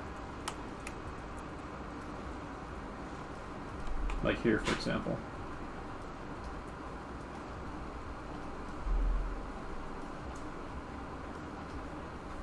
Let's get red. Zoom in here. I kind of established his head sphere in there. Whoops.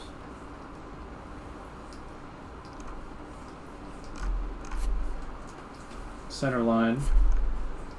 Get a little bit of the side plane in there. Jaw on his face.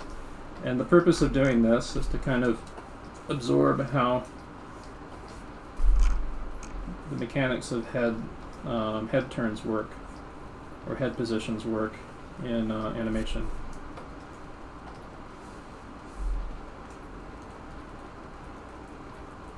Several more frames in there, actually. So maybe do probably this one.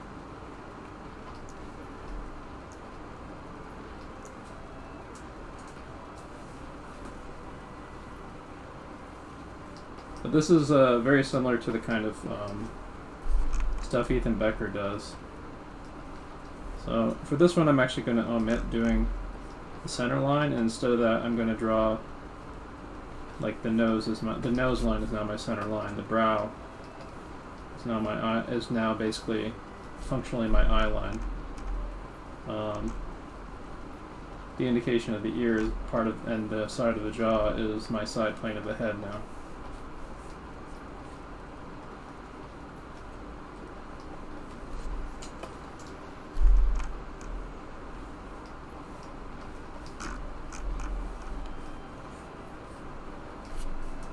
Might do more of a center line though.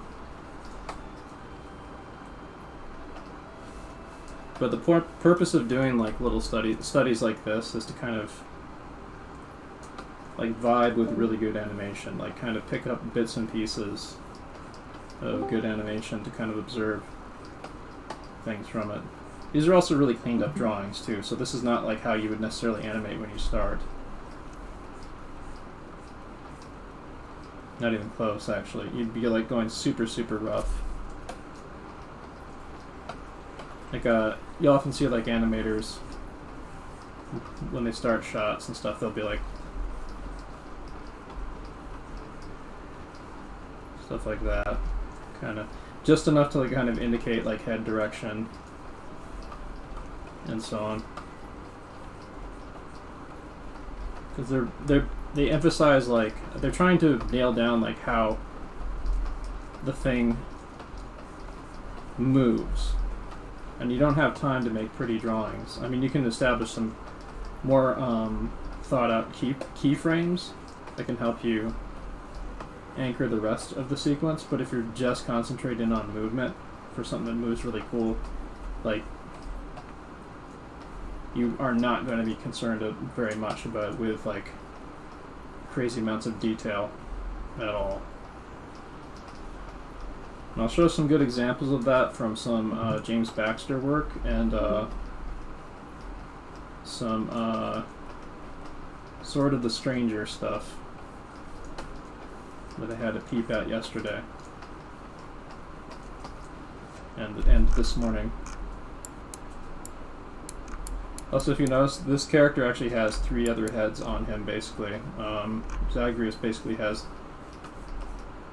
a character with 4 heads, functionally, because he's got these little props on his body that are constructed like like cartoon animal heads, cartoonified animal heads. Very simple, but they are there. Will you consider opening an Instagram account? I will when I have good art to post there. I do have an Instagram account, but I don't really have artwork posting there right now.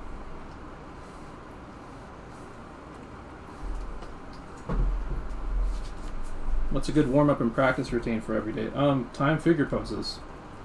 Or pick a subject you're trying to get better at for the purposes of whatever it is you're trying to do in your project and whatever project you're working on. Also, I want to remind people that Wednesday is going to be hand drawing day. We're going to be doing lots of hands. I'm also going to be going over kind of how hands get used in animation, sort of like what we're doing here.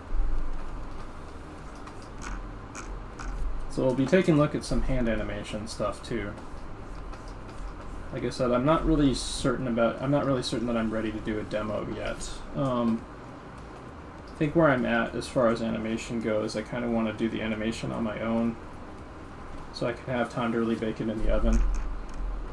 And then I can like explain it when I show it to people in these classes.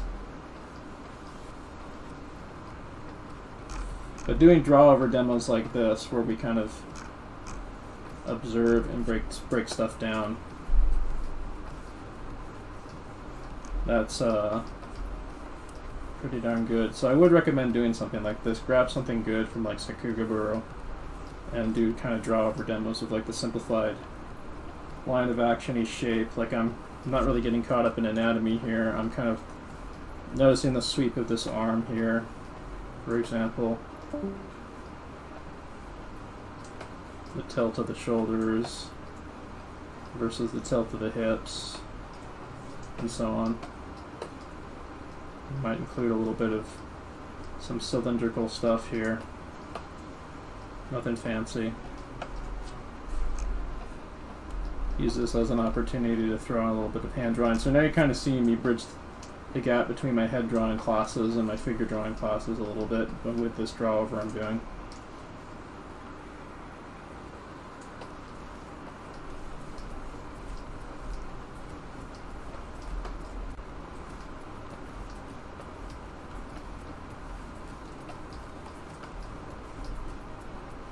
But like vibing with good animation like this is how you internalize ideas for how you can approach your own shit. Like, you wouldn't necessarily rip off something like this, but like the rhythm of the fight choreography and some of the strong posing in it can give you ideas of how to break down like your own live action reference for your own stuff. Which is what I'm trying to tap into here. I'm trying to like tap into like rhythms and vibes and how this artist made use of live action reference and so on to choreograph this battle scene.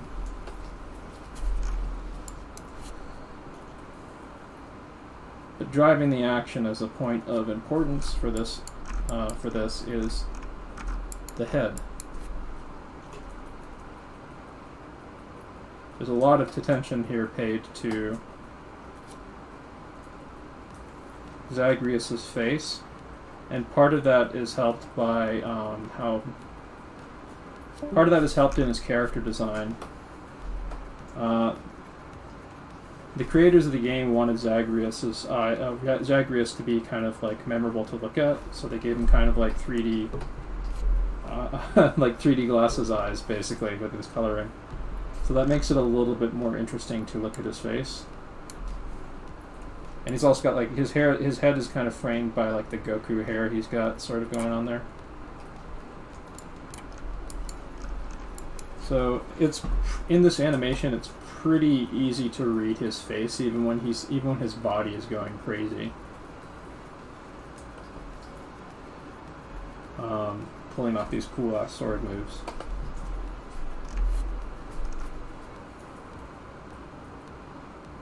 Take a little look further down here.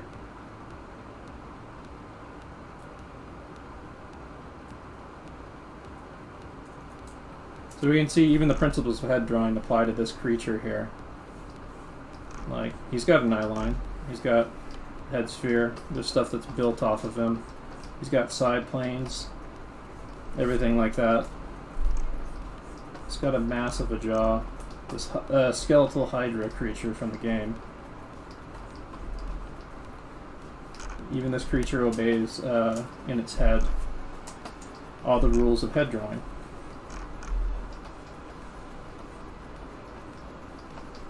It's got a center line, it's got a jaw hinge point there.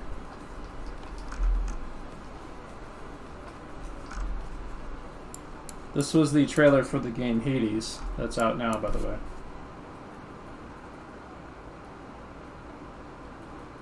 So this is a really nice upshot right here. Let's see where this goes further in here. But we'll pay good close attention to Zagreus's head positions here.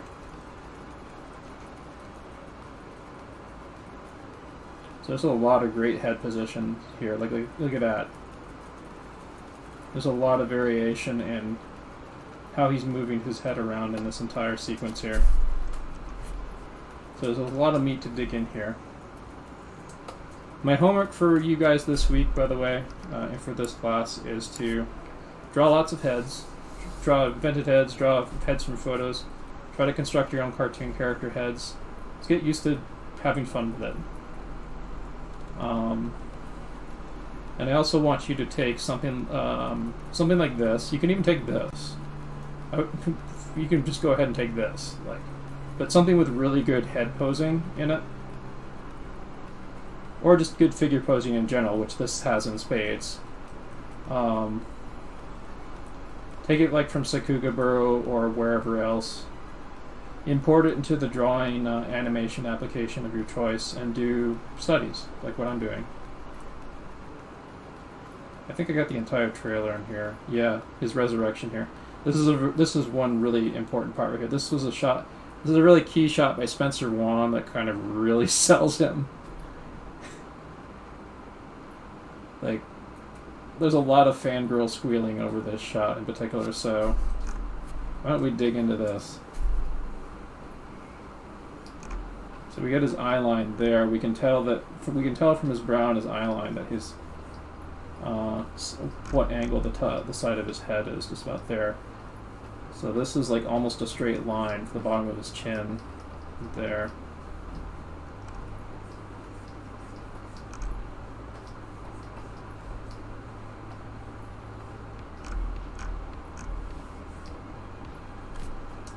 So got that. I'm just going to put like the front plane of the head there.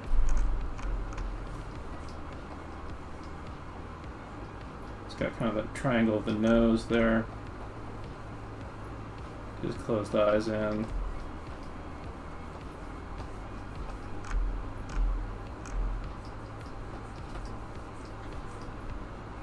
It's got very, very stylized character design for this. So like that little part of his collarbone right here is really kind of angular there. Stylized but simplified. Another thing I like is like how cute and funny these little Cerberus dog skull heads look. Like this one is almost kind of like, huh, you died, huh?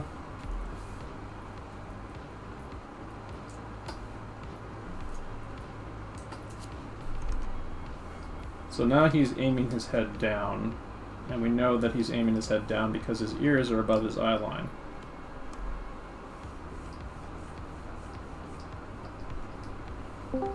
We can kind of guesstimate his head sphere is probably somewhere around here-ish, I would say.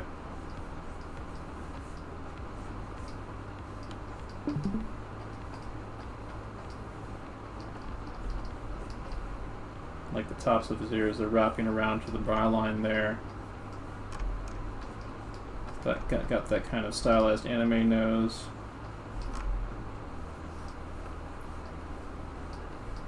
Kind of wrap this around for the top plane of the head for the hairline there. I might put a little bit of the neck in before moving on. I think I'll do a little box form for this little Cerberus head there. Just for the heck of it. Should you ask again what? What's a good warm-up and practice routine for every day? Oh, I said earlier, like, well, I'll say again and I'll elaborate a little bit more. A good warm-up and practice routine is to just get your hand moving and start doing line drills and draw some cubes, draw some spheres, draw some lines. Get your hand and eye moving first, and then you can jump right in and start doing some observation drawing. Like a lot of professional artists, before they start their workday, they'll do like a bunch of time figured poses from photographs or something. Or they'll do like a invented character drawing or something that like tests their ability to kind of make expressive drawings. Like something that kind of gets you kind of thinking in terms of the construction and gesture and other things you're going to be using throughout the day at your as you work.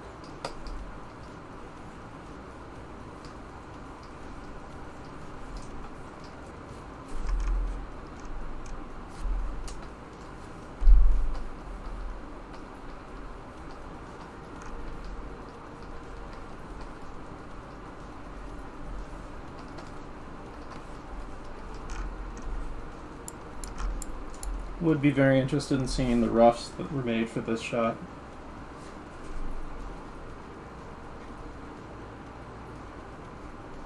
And also the reference, probably.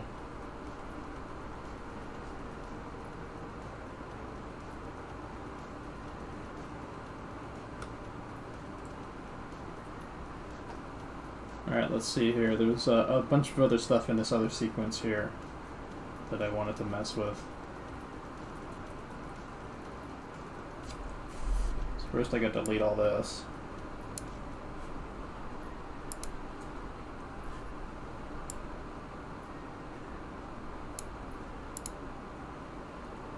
Oops.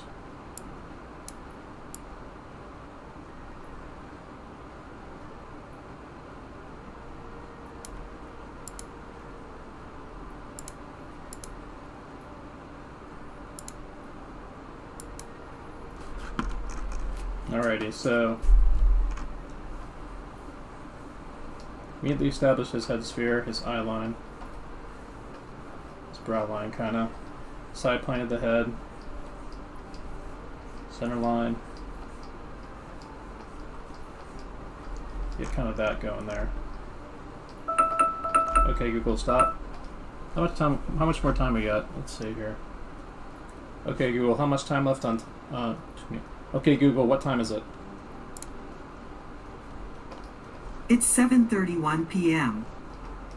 Very nice. We got like about an hour to go, I would say. So I'm going to do some more into this. And we'll take a look at some James Baxter work from The Lion King that I saw yesterday that I wanted to show. There's a scene in roughs with Rafiki that's worth looking at for how to handle in the rough phase head drawing.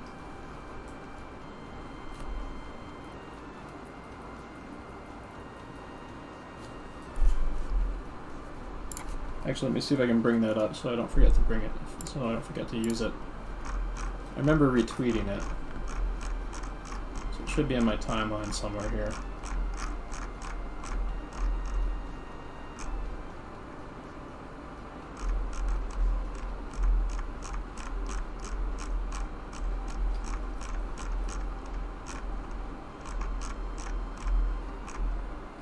Oh, found it. Okay, there's on the Katska, here's the link.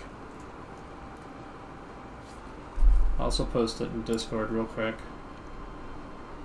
Classroom chat. There we go. Let's take a little detour and take a peek at classroom chat right now. I'll bring this up. Whoops.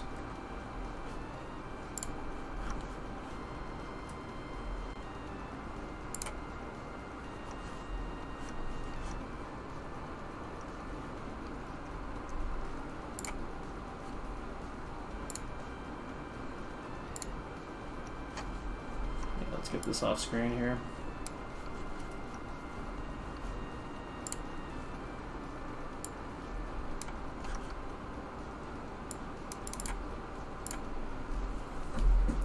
Alrighty. That's looking pretty simple and nice. Nice attempts.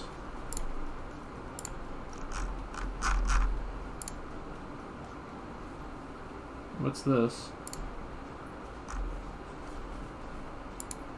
Yeah, this is the Supergiant Games character model of him. There's actually a different character design that was used by Studio Graphical for the trailer, though.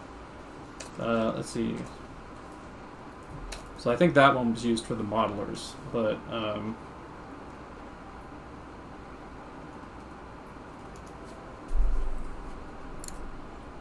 like on the Studio Graphical website, there's model sheet stuff here. There we go. So I actually may see if... Oh, that's weird. But yeah, see, like you can get like a full turnaround of the Hydra head, and they do a turnaround of Zagreus here. Sadly, I don't think there's any expression sheet close-ups of the head, but yeah, they have a bunch of GIFs. These are also on Sakugaburo if you want to have a look at them there too. Some of these are like more rough animation, some of these are more tied down.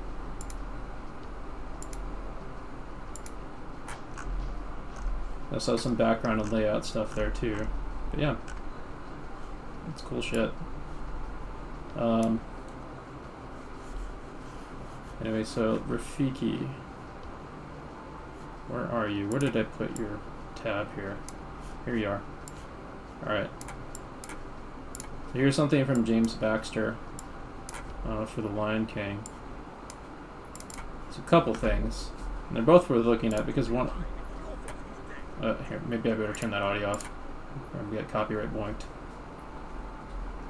Yeah, check that out. Look, this is the more tied down stuff right here.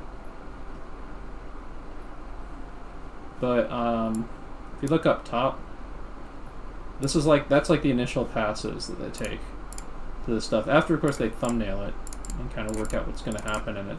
But look at that. Look at, there's Rafiki's noggin right there. It's really, it's just a little head sphere.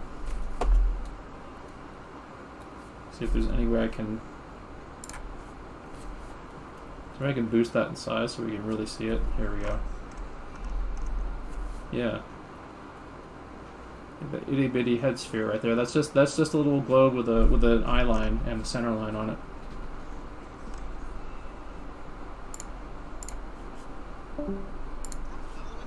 And this is how rough you should be drawing, generally speaking, when you start your animation. There's a close up there of his face. Look. So there's a little bit more expression kind of worked out here, but it's still like super rough and loose. This is the way you want to be drawing for like your first pass at or your first or early passes at animation. Like really loose, and if you can see there's a big difference between this and like how it appears in the final. Like the expression's more pushed here and so on. It's the construction's worked out, it's tied down and so on. But like the basic movement and the basic head tilt and direction works and reads.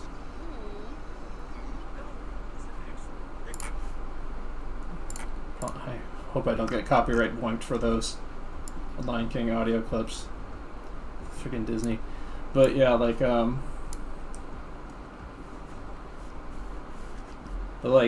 don't want to be precious with your drawing when you're animating, and we're going to be getting into more of that as we start getting more animation stuff in my future classes. So you want to be kind of free with what you're doing.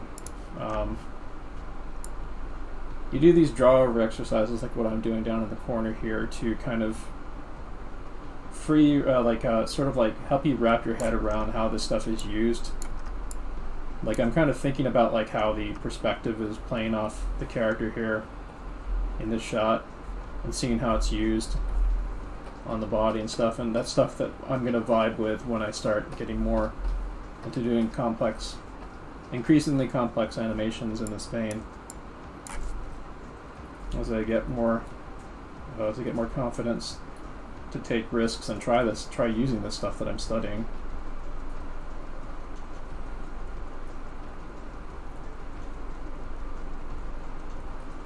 But yeah, the other one I wanted to show you guys is some rough animation from Sword of the Stranger. It's Sakugaburo, which has a lot of really good shit on Sakugaburo. Sword of the Stranger is a 2007 masterwork of a anime samurai film with incredible martial arts sequences in it. And Sakugaburo has a lot of really great stuff on it, showing off. Well, here's some of the more finished animation on it. This is a good sequence here. There's a lot of really... There's some of the best sword fights in animation history are in this anime. This is not one of them, but this is still really, really darn good. Like the physicality of what's going on here and so on. But let me see if I can find some of the iconic stuff.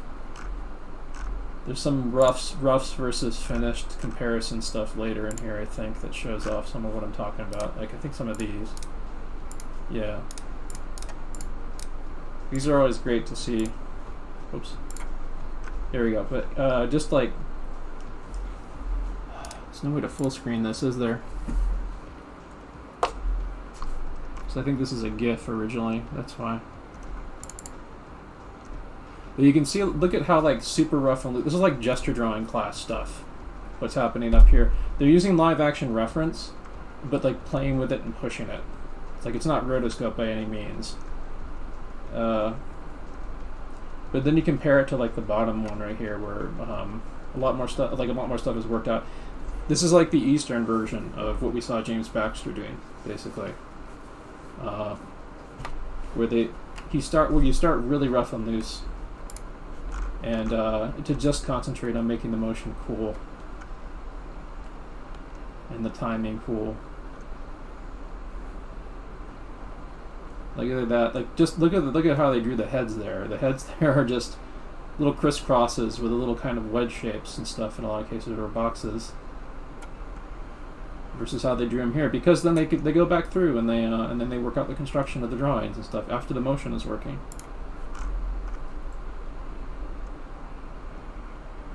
There's still integrity to these. Like they still have the same volumes as the character models and the figures, and are pretty consistent.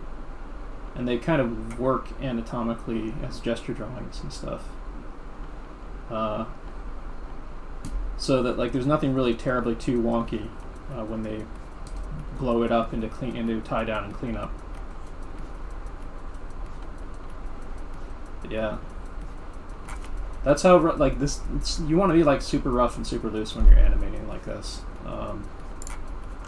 and that's why I want you guys to kind of play with roughing out your heads and stuff, and just playing loose with things. Because when you're doing head animation or heads on characters and stuff,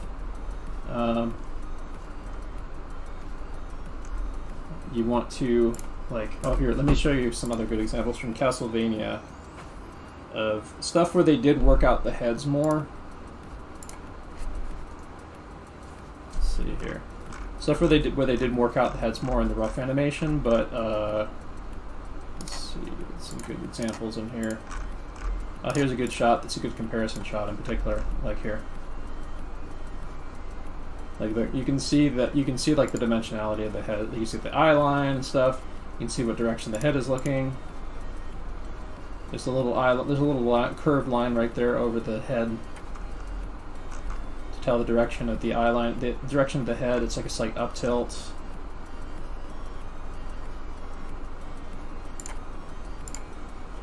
And look at that. You can see the side plane of the head.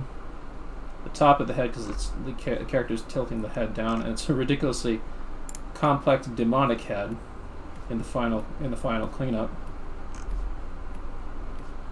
But they started the animation with like stuff for this rough and loose.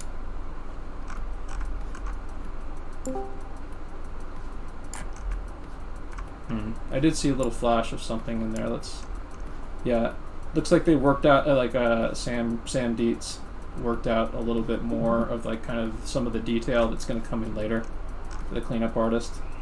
Just a little bit. Just on that frame. This kind of makes the cleanup artist's job to get it on model a little easier.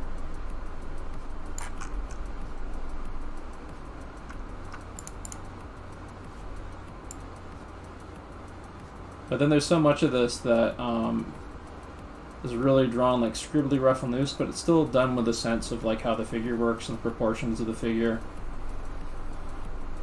Like you can make out like the deltoid and stuff, like these kind of looped shapes that still have the volumes of the human figure and the character.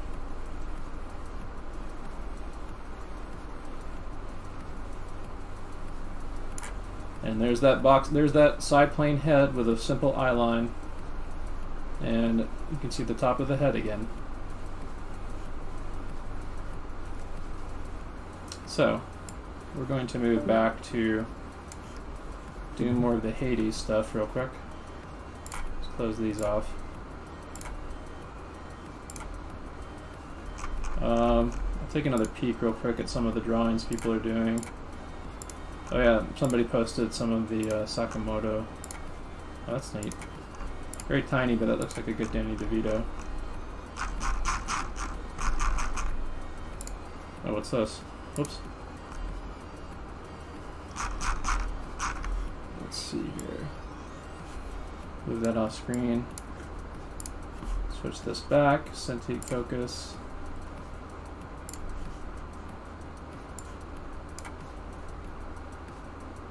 How much time we got? We got about 45 minutes in this class. So let's put my heads that I did earlier down there.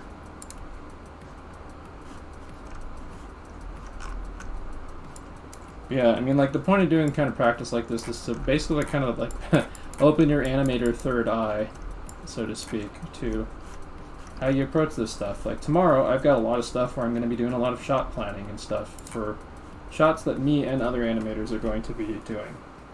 So I'm playing with this stuff that other animators have done and looking at other animator work and playing with head construction and so on and character and just kind of loosen up to get a kind of sense of playfulness and also sort of absorb a few things and get sort of warmed up for tomorrow. And it is a student project that we're doing, so I'll be doing more of that tomorrow in the course of like planning out cool ass shots for us to do. Like I've got ideas written down of the shots that we're going to do and some basic thumbnails drawn of them, but tomorrow we're going to be working out how they're paced out, how they might be staged, how the characters will be drawn in it, what they'll be doing, and so on. And so we'll be playing with some of what I'm kind of doing, what I'm playing with here, like trying to like draw stuff really loose. And there's going to be a big emphasis on character heads too, because for reasons specific to the kind of game that we're making. So this is very. So what I'm doing here today is prep and warm up for all of that stuff I'm going to be doing tomorrow. Let's see here. I'm going to go when there's like a really big. That's a pretty nice tilt. I'll do that. Do these quick.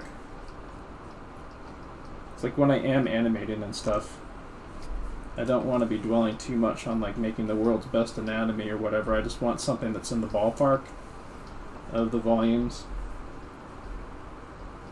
and sort of apply the foreshortening or whatever before moving on. Because prettier drawings can be done later after the motion's worked out.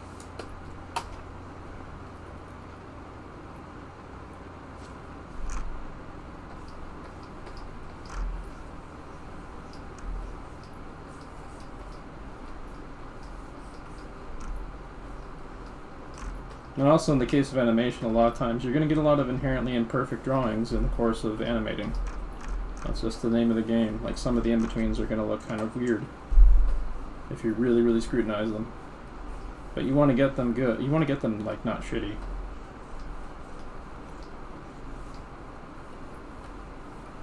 You just don't want to be like super precious with your drawing. You do when you're doing cleanup and tie down and stuff, but when you're initially animating, you don't want to be precious with your drawing.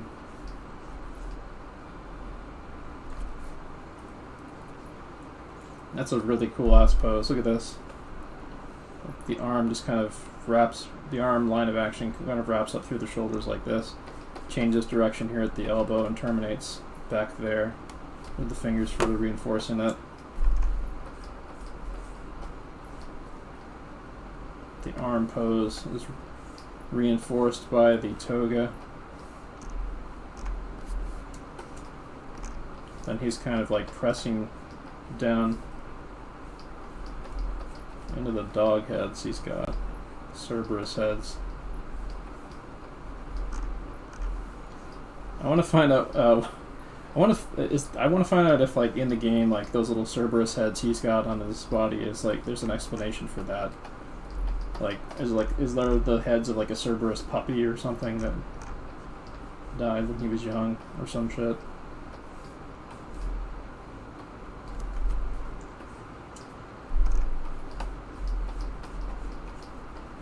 Or are those just like little sculpture keepsakes made to resemble his favorite doggo?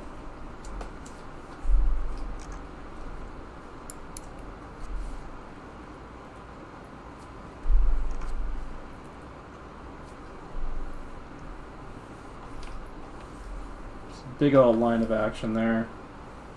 Got a big straight line for this sword. Big emphasis on his shoulder muscle here and his neck muscle kind of helping pull along his shoulder for this sword swing that he's about to take. His eye direction is going back over that way, helping further telegraph what the next action is going to be.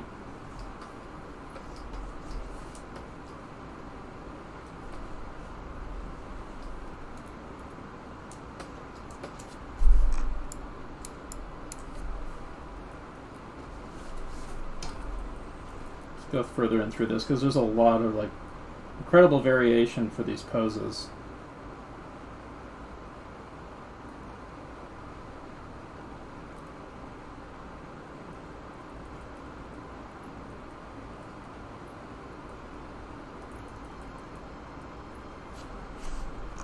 And I like these like little touches here. Well, first off, like just line of action kind of bending right here where he's kind of getting loose here. Before like diving down here. Head direction going that way, of course. Center line there.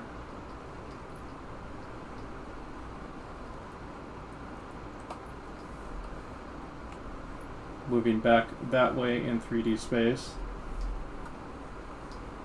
And that arm foreshortening towards us.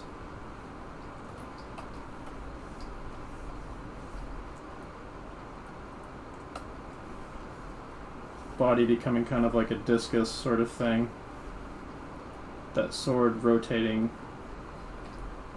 on this kind of axis here. Sort of reinforced by his arm.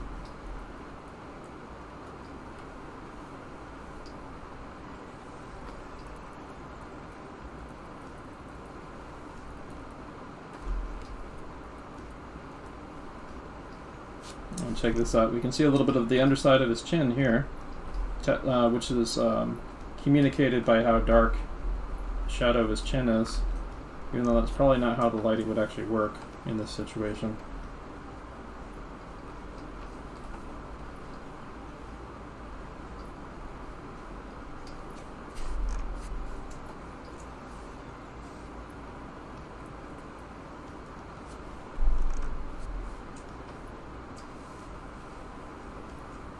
I'm going to do a head sphere for this. I think there's some of his face down here. But he's got a lovely line of action on his arm going all through his body. There's a lot of like foreshortening on the torso type stuff happening at these strange angles. Like when you think of sword fighting, you usually think of like two guys kind of doing this when you picture a sword fight in your head.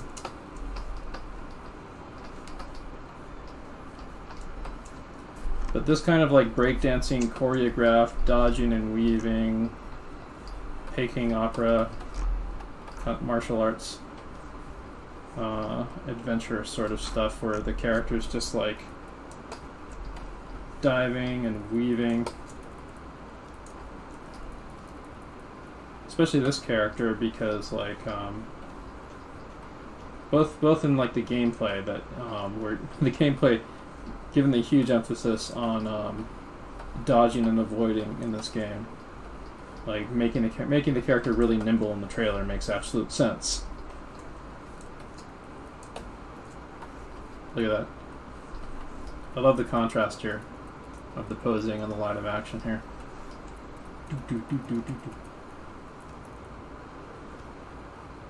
Let's see here. Delete that. You can see there's varying degrees of contrast between the different poses in this too.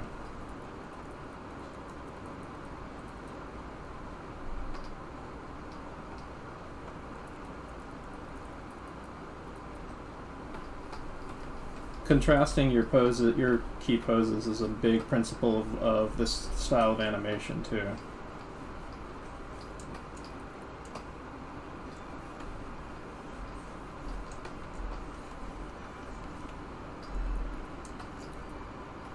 So what I'm trying to do with just like kind of going through this is I'm trying to like not like slow down, I'm just trying to vibe with it.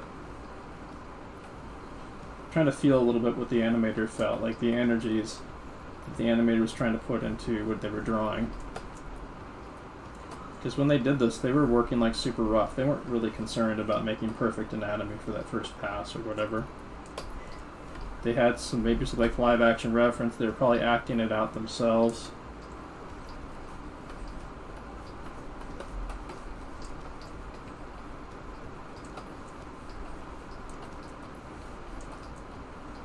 Nice flex there.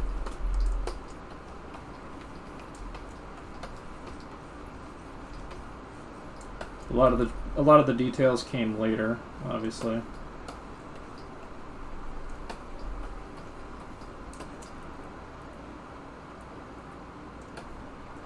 Look at that smear there on that hand.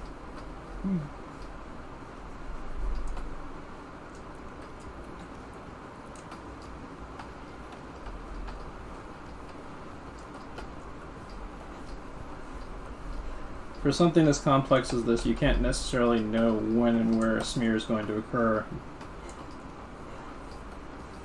Like, the animator was vibing when they did this. They had a thought process in mind.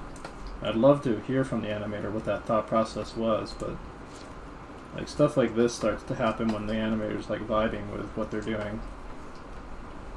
Why is it smear there? It makes sense to smear there.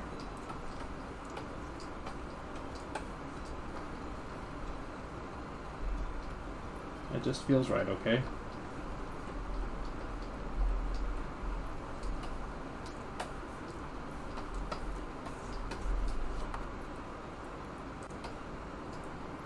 So we got that, and then his body's kind of bending this way. His head's doing like this sort of thing, so I'm going to make the eye line sort of wrap around right there. We're seeing the underside of his chin there. So yeah, like I said, I'm kind of hybridizing what we did on Saturday with the head drawing class right now for the remainder of this. So I want people to do what I'm doing here throughout the week, like grab some cool ass animation and do kind of like draw over studies, paying attention to line of action, the kind of feeling out the energy of stuff, like look for opportunities for like stuff like this where you construct the directional tilt of the head, or like, I don't know, the pelvis or something that you can hook onto. It's like take little bits and pieces of it. Like the point is to kind of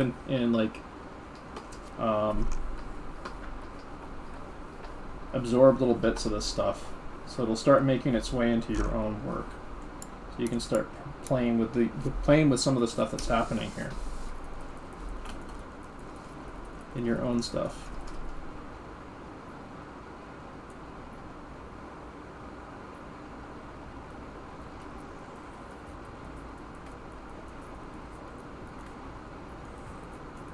Look at that. Look at that. Look at that head turn right there. The head pop right there. Let's see how that looks in motion. Yeah, it works in motion. Let's see how many frames that actually took too. Whoopee Kush. I would say it does not matter.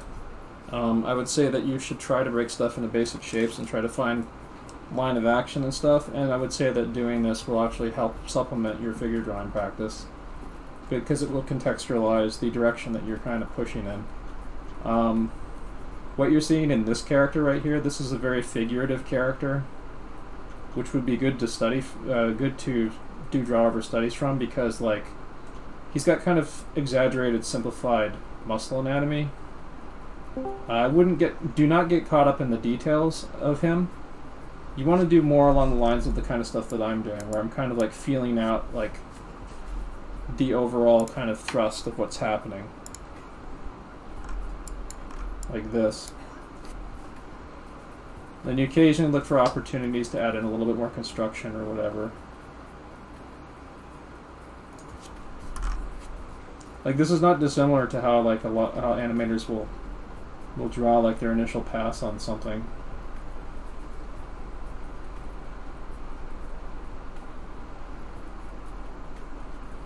So you don't want to get caught up in the surface details. You want to pay attention to like the you want to pay attention to like the overall big shit, like the big thrust of the forces that are working behind the figure. You can look for opportunities in it for like a little bit more controlled figure construction. Like, I don't know. Well, you start with line of actions like this, for example, but then like you might go back in and like say, oh, I'm going to draw like a little box form for kind of like feel out where his torso is or something like that. Or I'm going to do like a side plane of his head here and then tilt the eye line right there. So I think his nose is about there.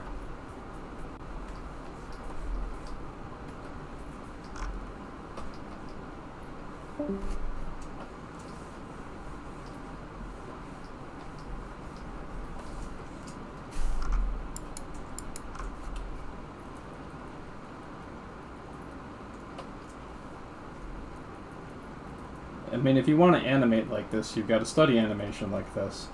You've also got to study live action too, because this is based on an understanding of sword fighting and sword fighting choreography, at least, that you can only get through observation and study of that subject. And presumably from reference. They probably did shoot reference for this. Or they had some reference that was suitable for it.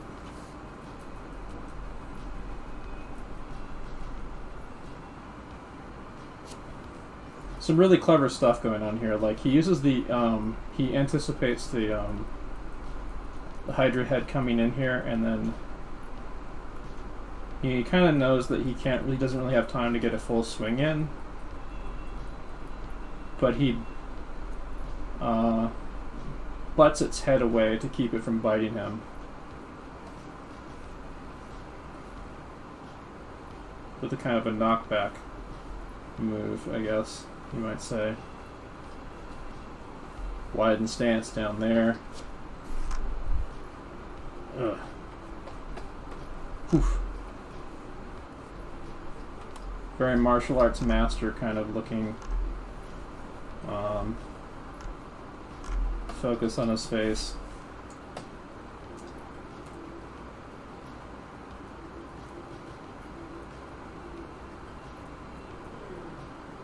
And then he uses the front of the blade on that one.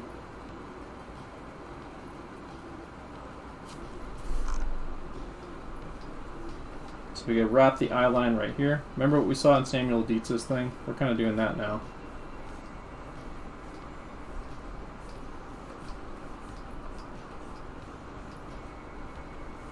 Yeah, look.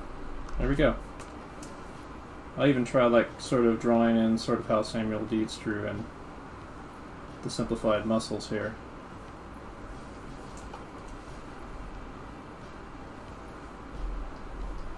Cylinder here.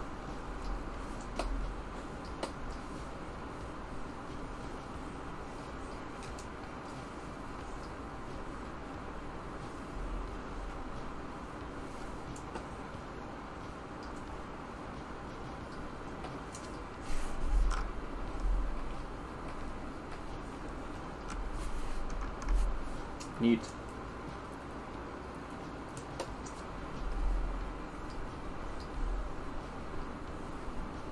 I really wish I could see all the roughs for these. There's some roughs available online. I hope more get posted in the future. So they're excellent study. It's excellent study tools to see the roughs. I mean, like the final animation is fantastic to look at too, and to study like this, because then you can kind of invent your own roughs. Sort of what I'm doing. But seeing how the animators work through their thought process and comparing like how the animation looked before it got tied down or cleaned up is always interesting.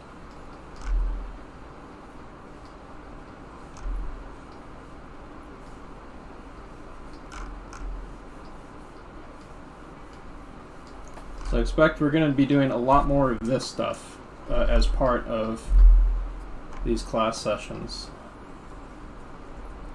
So I think in a little bit we may actually do a cooldown. Where we'll be doing some timed head poses at the very end here.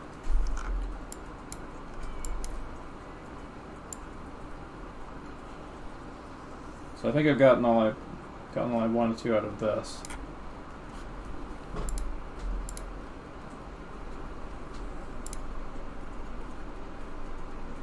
So quit out of that.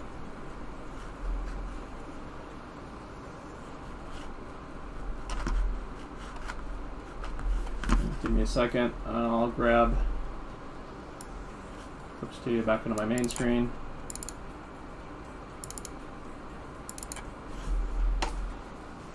Get rid of Harmony there. Now, having done all that, I think I'm about ready to do some cooldown with y'all. So this last set will be a set of 25s. I'm going to set it for 3-minute poses. And I'm going to have you guys do time poses off of up here. Yeah, we already got this up here. So, okay, Google, set timer for 25 minutes. 25 minutes, and that's starting now. Alright, so we'll just kind of riff off what we saw. Like, kind of remember a little bit of what I was talking about in terms of like how to rough stuff in. Like, don't be as concerned with constructing like the world's greatest head drawing or whatever like that. Try to think of like how you're going to be like figuring out the basic tilt of the head. You might include a few details in here. Maybe include some of the rest of the body in there, but I'm going to be trying to approach these remaining heads the same way I would as if I was like trying to like establish stuff to animate a shot.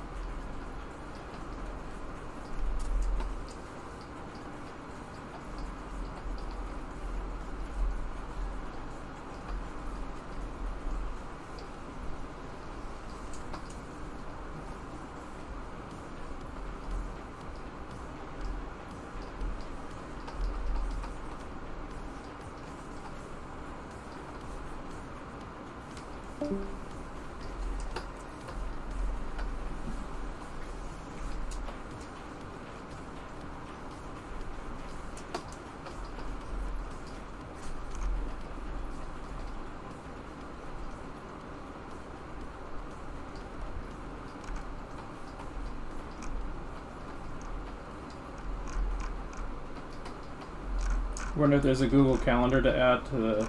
Yeah, I wish there was.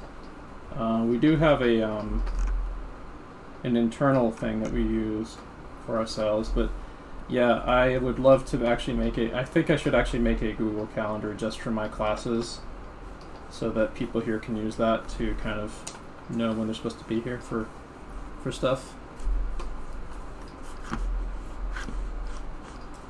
But yeah.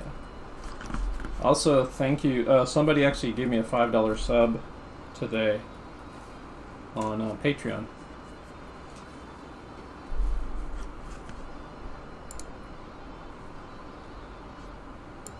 So thank you to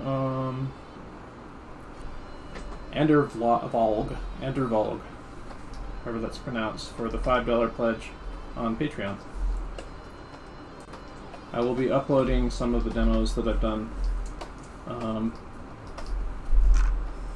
this morning and for today, later tomorrow, to my Patreon.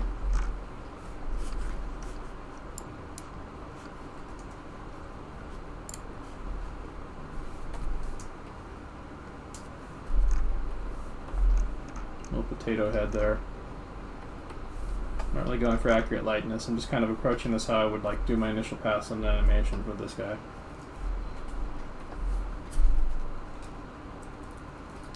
So now we got this guy here. Remember like looking at the Samuel Dietz stuff, looking at how we're doing the drawovers on the Zagreus stuff for Hades. Think of things in terms of simple shapes.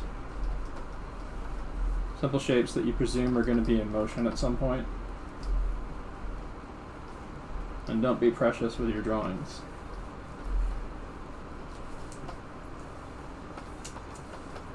As long as it's in the ballpark, you can get it more on model later. As long as the volumes are kind of working in the right way.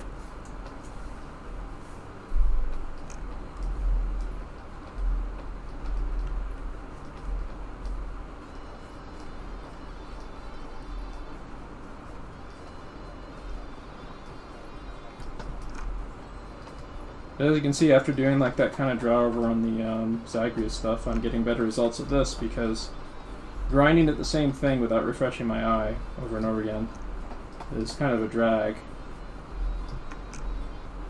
Doing something like that where I kind of flow with something and try drawing over another skilled artist's and animator's work, kind of vibe with it. That kind of gets me thinking a little bit like how they do. Just a little bit.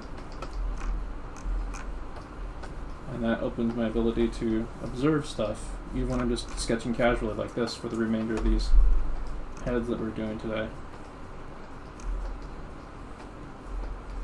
So I'm feeling a little bit more confident about doing this after playing with that really cool-ass animation that we just played with. That's why I strongly encourage people to do that and make that part of your regular training regimen, and we will be doing more of those very regularly in these sessions. I'm going to be finding, we might use that same shot because there's some great hand poses in it, but I'm going to try to see if I can find some really good shots that emphasize hands for Wednesday's class, and we'll be doing draw-overs as part of the timed hand pose stuff that we're going to be doing on the Wednesday class, going over hand construction and anatomy and also hands for animation.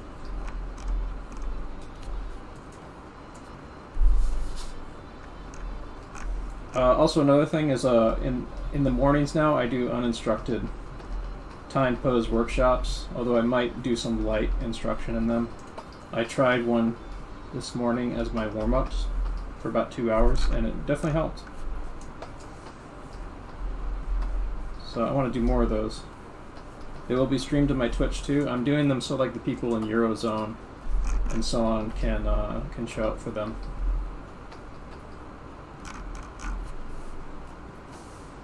And if you can show up for both morning and evening sessions, the more the better.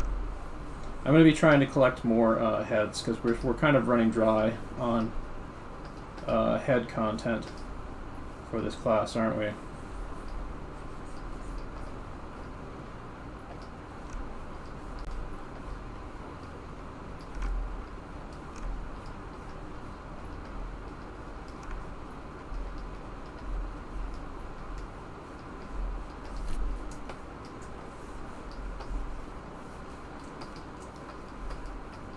So I kind of used Kyle McLaughlin's head there as reference for a quick Zagreus attempt.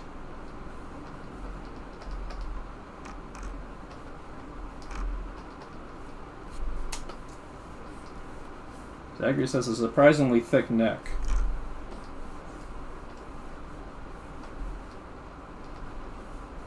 So he's a really nimble, beefy boy. He's a snack and a half. Is it okay to thirst after Zag? Yes, it is.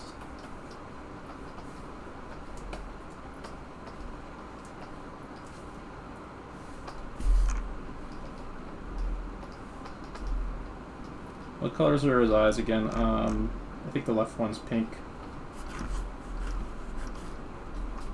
Doesn't really matter though. Yeah, here's a plausible Zagreus now.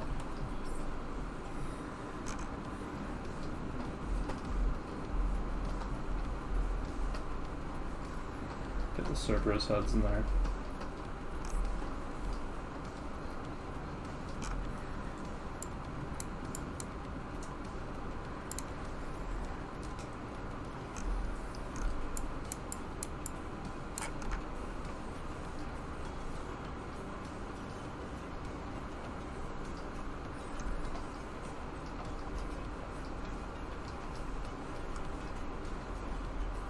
Okay to do co-stream, is it okay to co-stream the classes? If I wanted to stream while you're hosting one, I can direct viewers to your channel. I would You mean what do you mean by co-stream? You mean restream my stream? Why would you do that on Twitch though?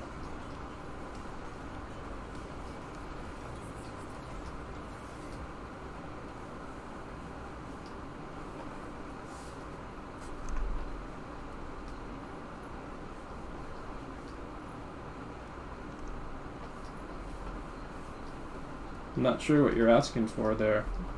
If you can explain.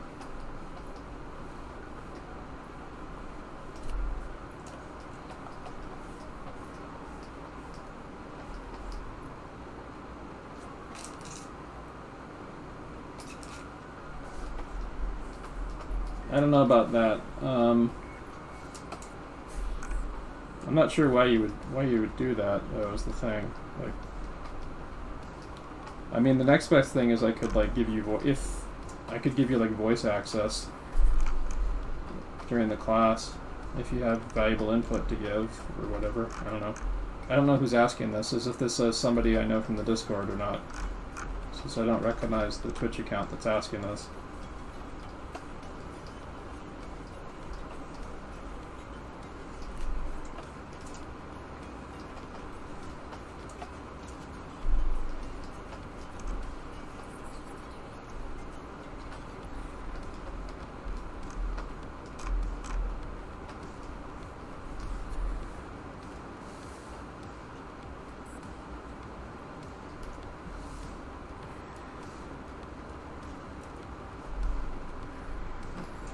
Yeah, I'm glad you asked. But yeah, restreams are usually kind of frowned upon because it kind of takes away from the person that's doing the mainstream. It depends, but I don't know who's asking this. Like, who are you?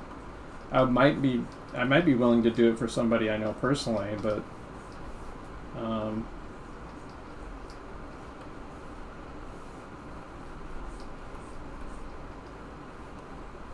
don't know who's asking.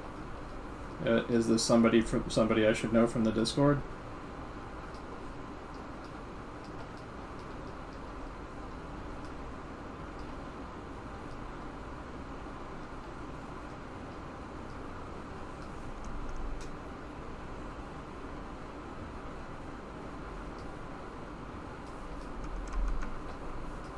Sort of constructing a kind of loose Michael J. Fox head right now.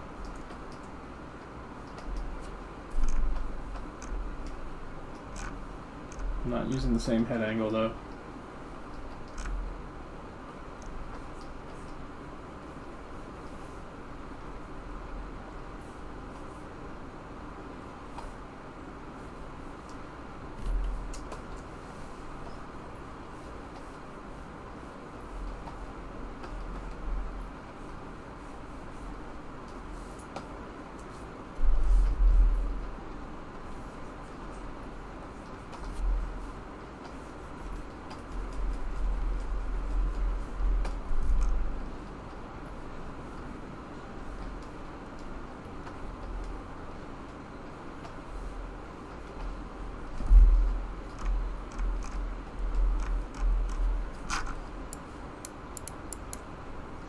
So Morty is supposed to be like a parody of Michael J. Fox's character, kind of, in Back to the Future, but he's not very much like Marty, because Marty is very much a hero, very much a determined hero, with a pretty strong sense of justice, and he also doesn't back down from a fight. That's one of his character traits. Like if someone talks smack to him, he will fight back. Like he does not back down when people trash talk him, call him chicken or whatever.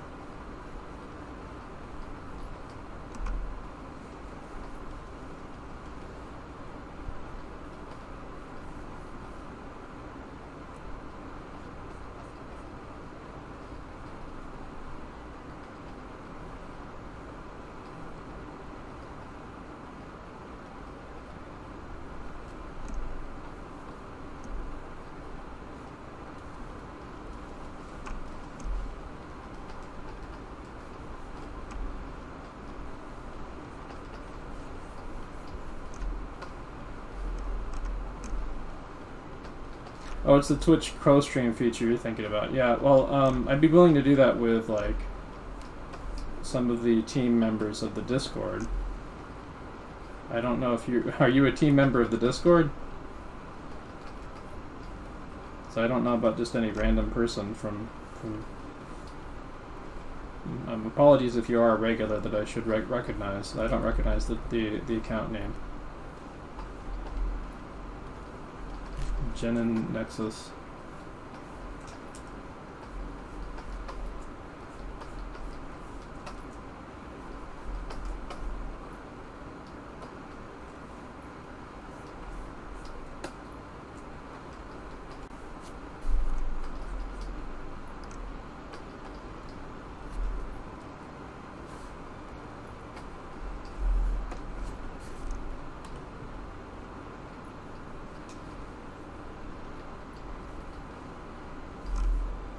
Okay, Google, how much time left on timer? There's 10 minutes and 18 seconds remaining. Nice.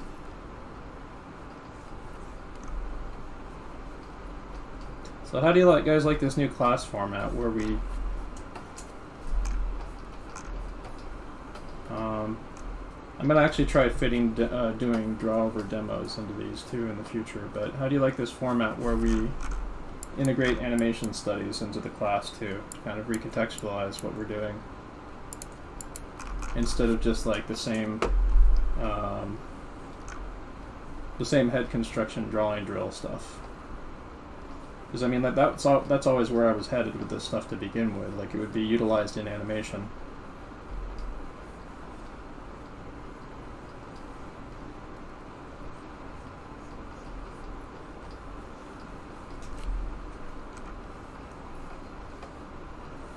Anyone know how to import animation that is appropriate? I don't think you can. I don't know offhand of any programs that you can do that with. Maybe you can do that with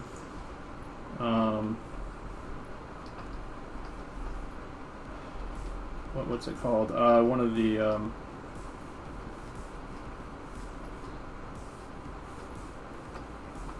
what's that one cell animation software that a lot of people use on iPad?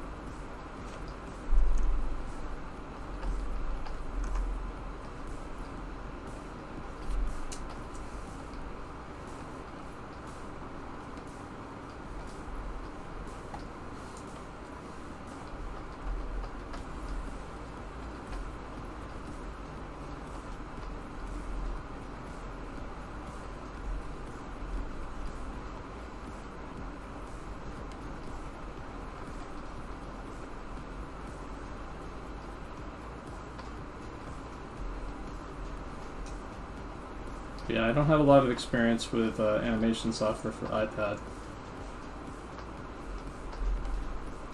I don't know if you can download animation to import. I don't know if you can import animation to any iPad stuff to do draw-overs. I mean, you could probably, like, if you export the frames individually, you could probably do that. Or if you can import a GIF and then it plays it by the GIF frames or something, I don't know. I have no idea.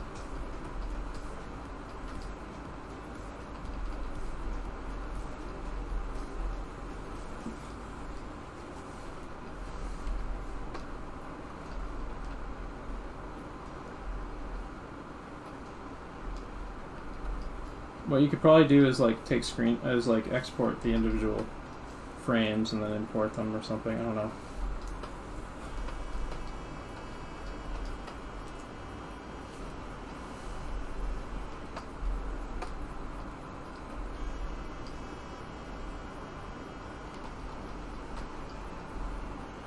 I've seen people make some pretty impressive animation on some of the iPad software, but there are some limitations that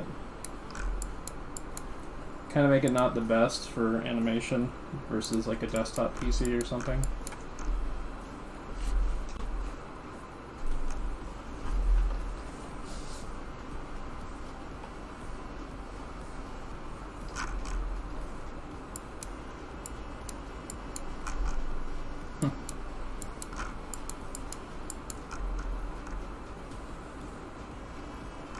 I don't feel like drawing that dude. Let's see what I can do. Or more specifically, let's try this.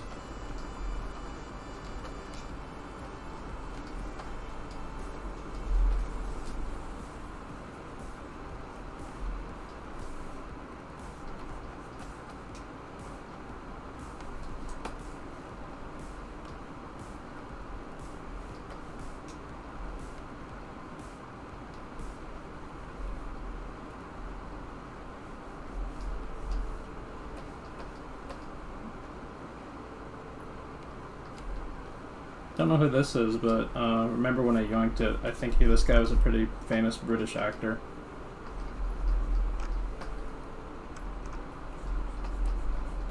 Judging from what it said on the page that I yoinked this from.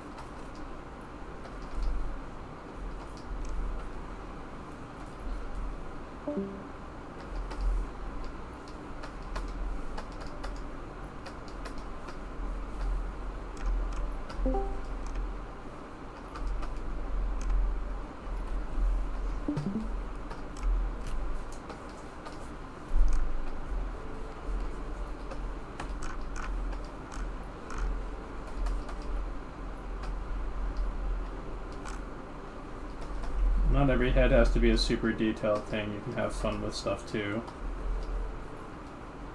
Just little silly cartoony things every now and then. Keeps you loosened up.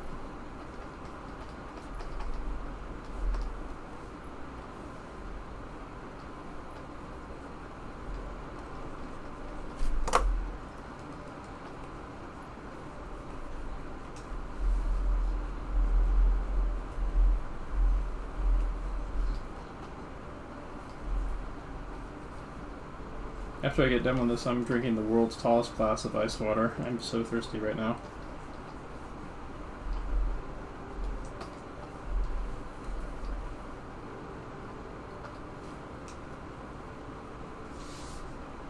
How do you make facial features consistent at different angles? I've tried doing turnarounds.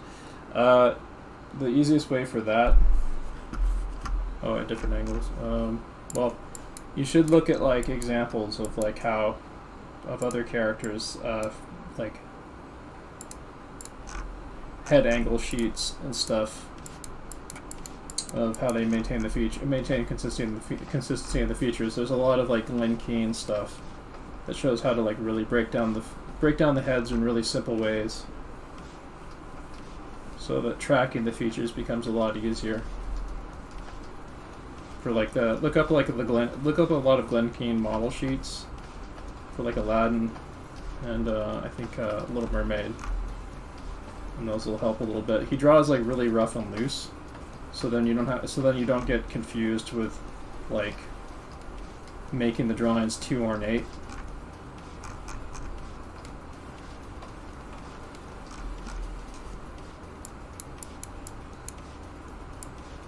Yeah, that's the other thing. Like, if you know its basic structure, then it just becomes a matter of like memorization. Like you always start with the simplest shapes first.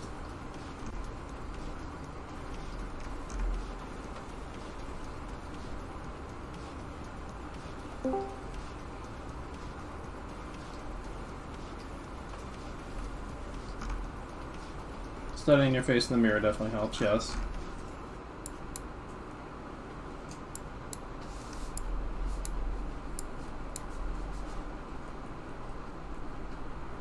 Ooh, my hand's getting a little sore, so I'm going to put the pencil down and get some water. How much... Okay, Google, how much time left on timer? Okay, Google, how much time left on timer? 2 minutes left. That's good. Okay, Google, cancel timer. Okay, canceled. So I'll give everyone who's still drawing like the last minute on this, and then we're going to wrap it up. Just a reminder, if you want to get a hold of the class demo files and the high-quality images from the demos tonight, you can subscribe for $1 or $5 on my Patreon. And also, if you have a Twitch Prime sub you haven't spent yet, every little bit will help me keep the lights on in this in this little shoestring budget operation that I'm running to make these classes happen. And also, if you feel like giving me a direct donation on, if you feel like giving me a direct donation, my Ko-fi page down below gives me money directly to my PayPal without any overhead. And yeah. Thank you all for coming, and thanks again for the new $5 Patreon subscriber. Thanks again for the other person who just subbed today, in fact. See if I can find their names again. Okay. BKther, thank you again for the Twitch Prime sub earlier today. And thank you, Andervalg, for the $5 Patreon sub. And thank you all for coming. Thank you for showing up.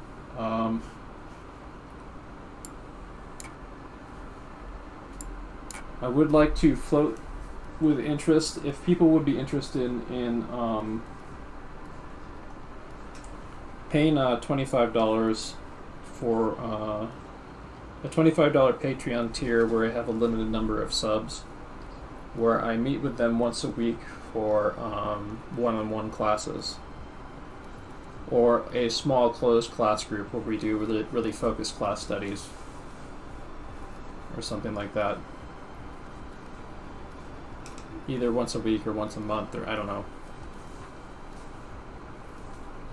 I would like to float that. I'll go over that in the Spaceball Fury section of our Discord, which is the special section that you join in our Discord and you see the opt-in channel section to join it. But yeah, I'm getting really dry-mouthed right now, so I'm going to call it a night. We'll put on the congratulations screen that I haven't put on in a while.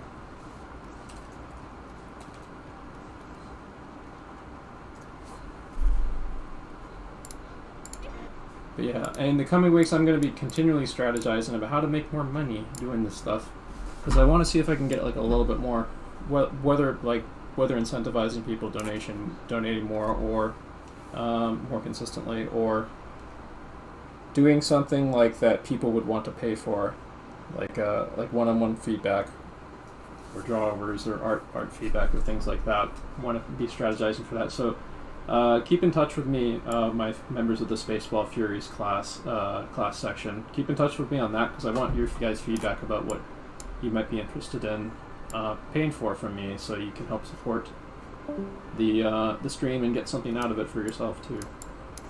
So without further ado, we're going to say congratulations to everyone who made it through the whole stream tonight.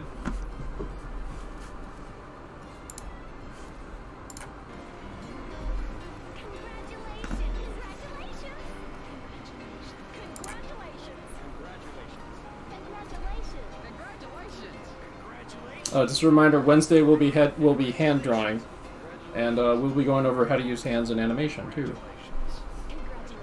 And there's Danny DeVito blessing the stream at the very end too.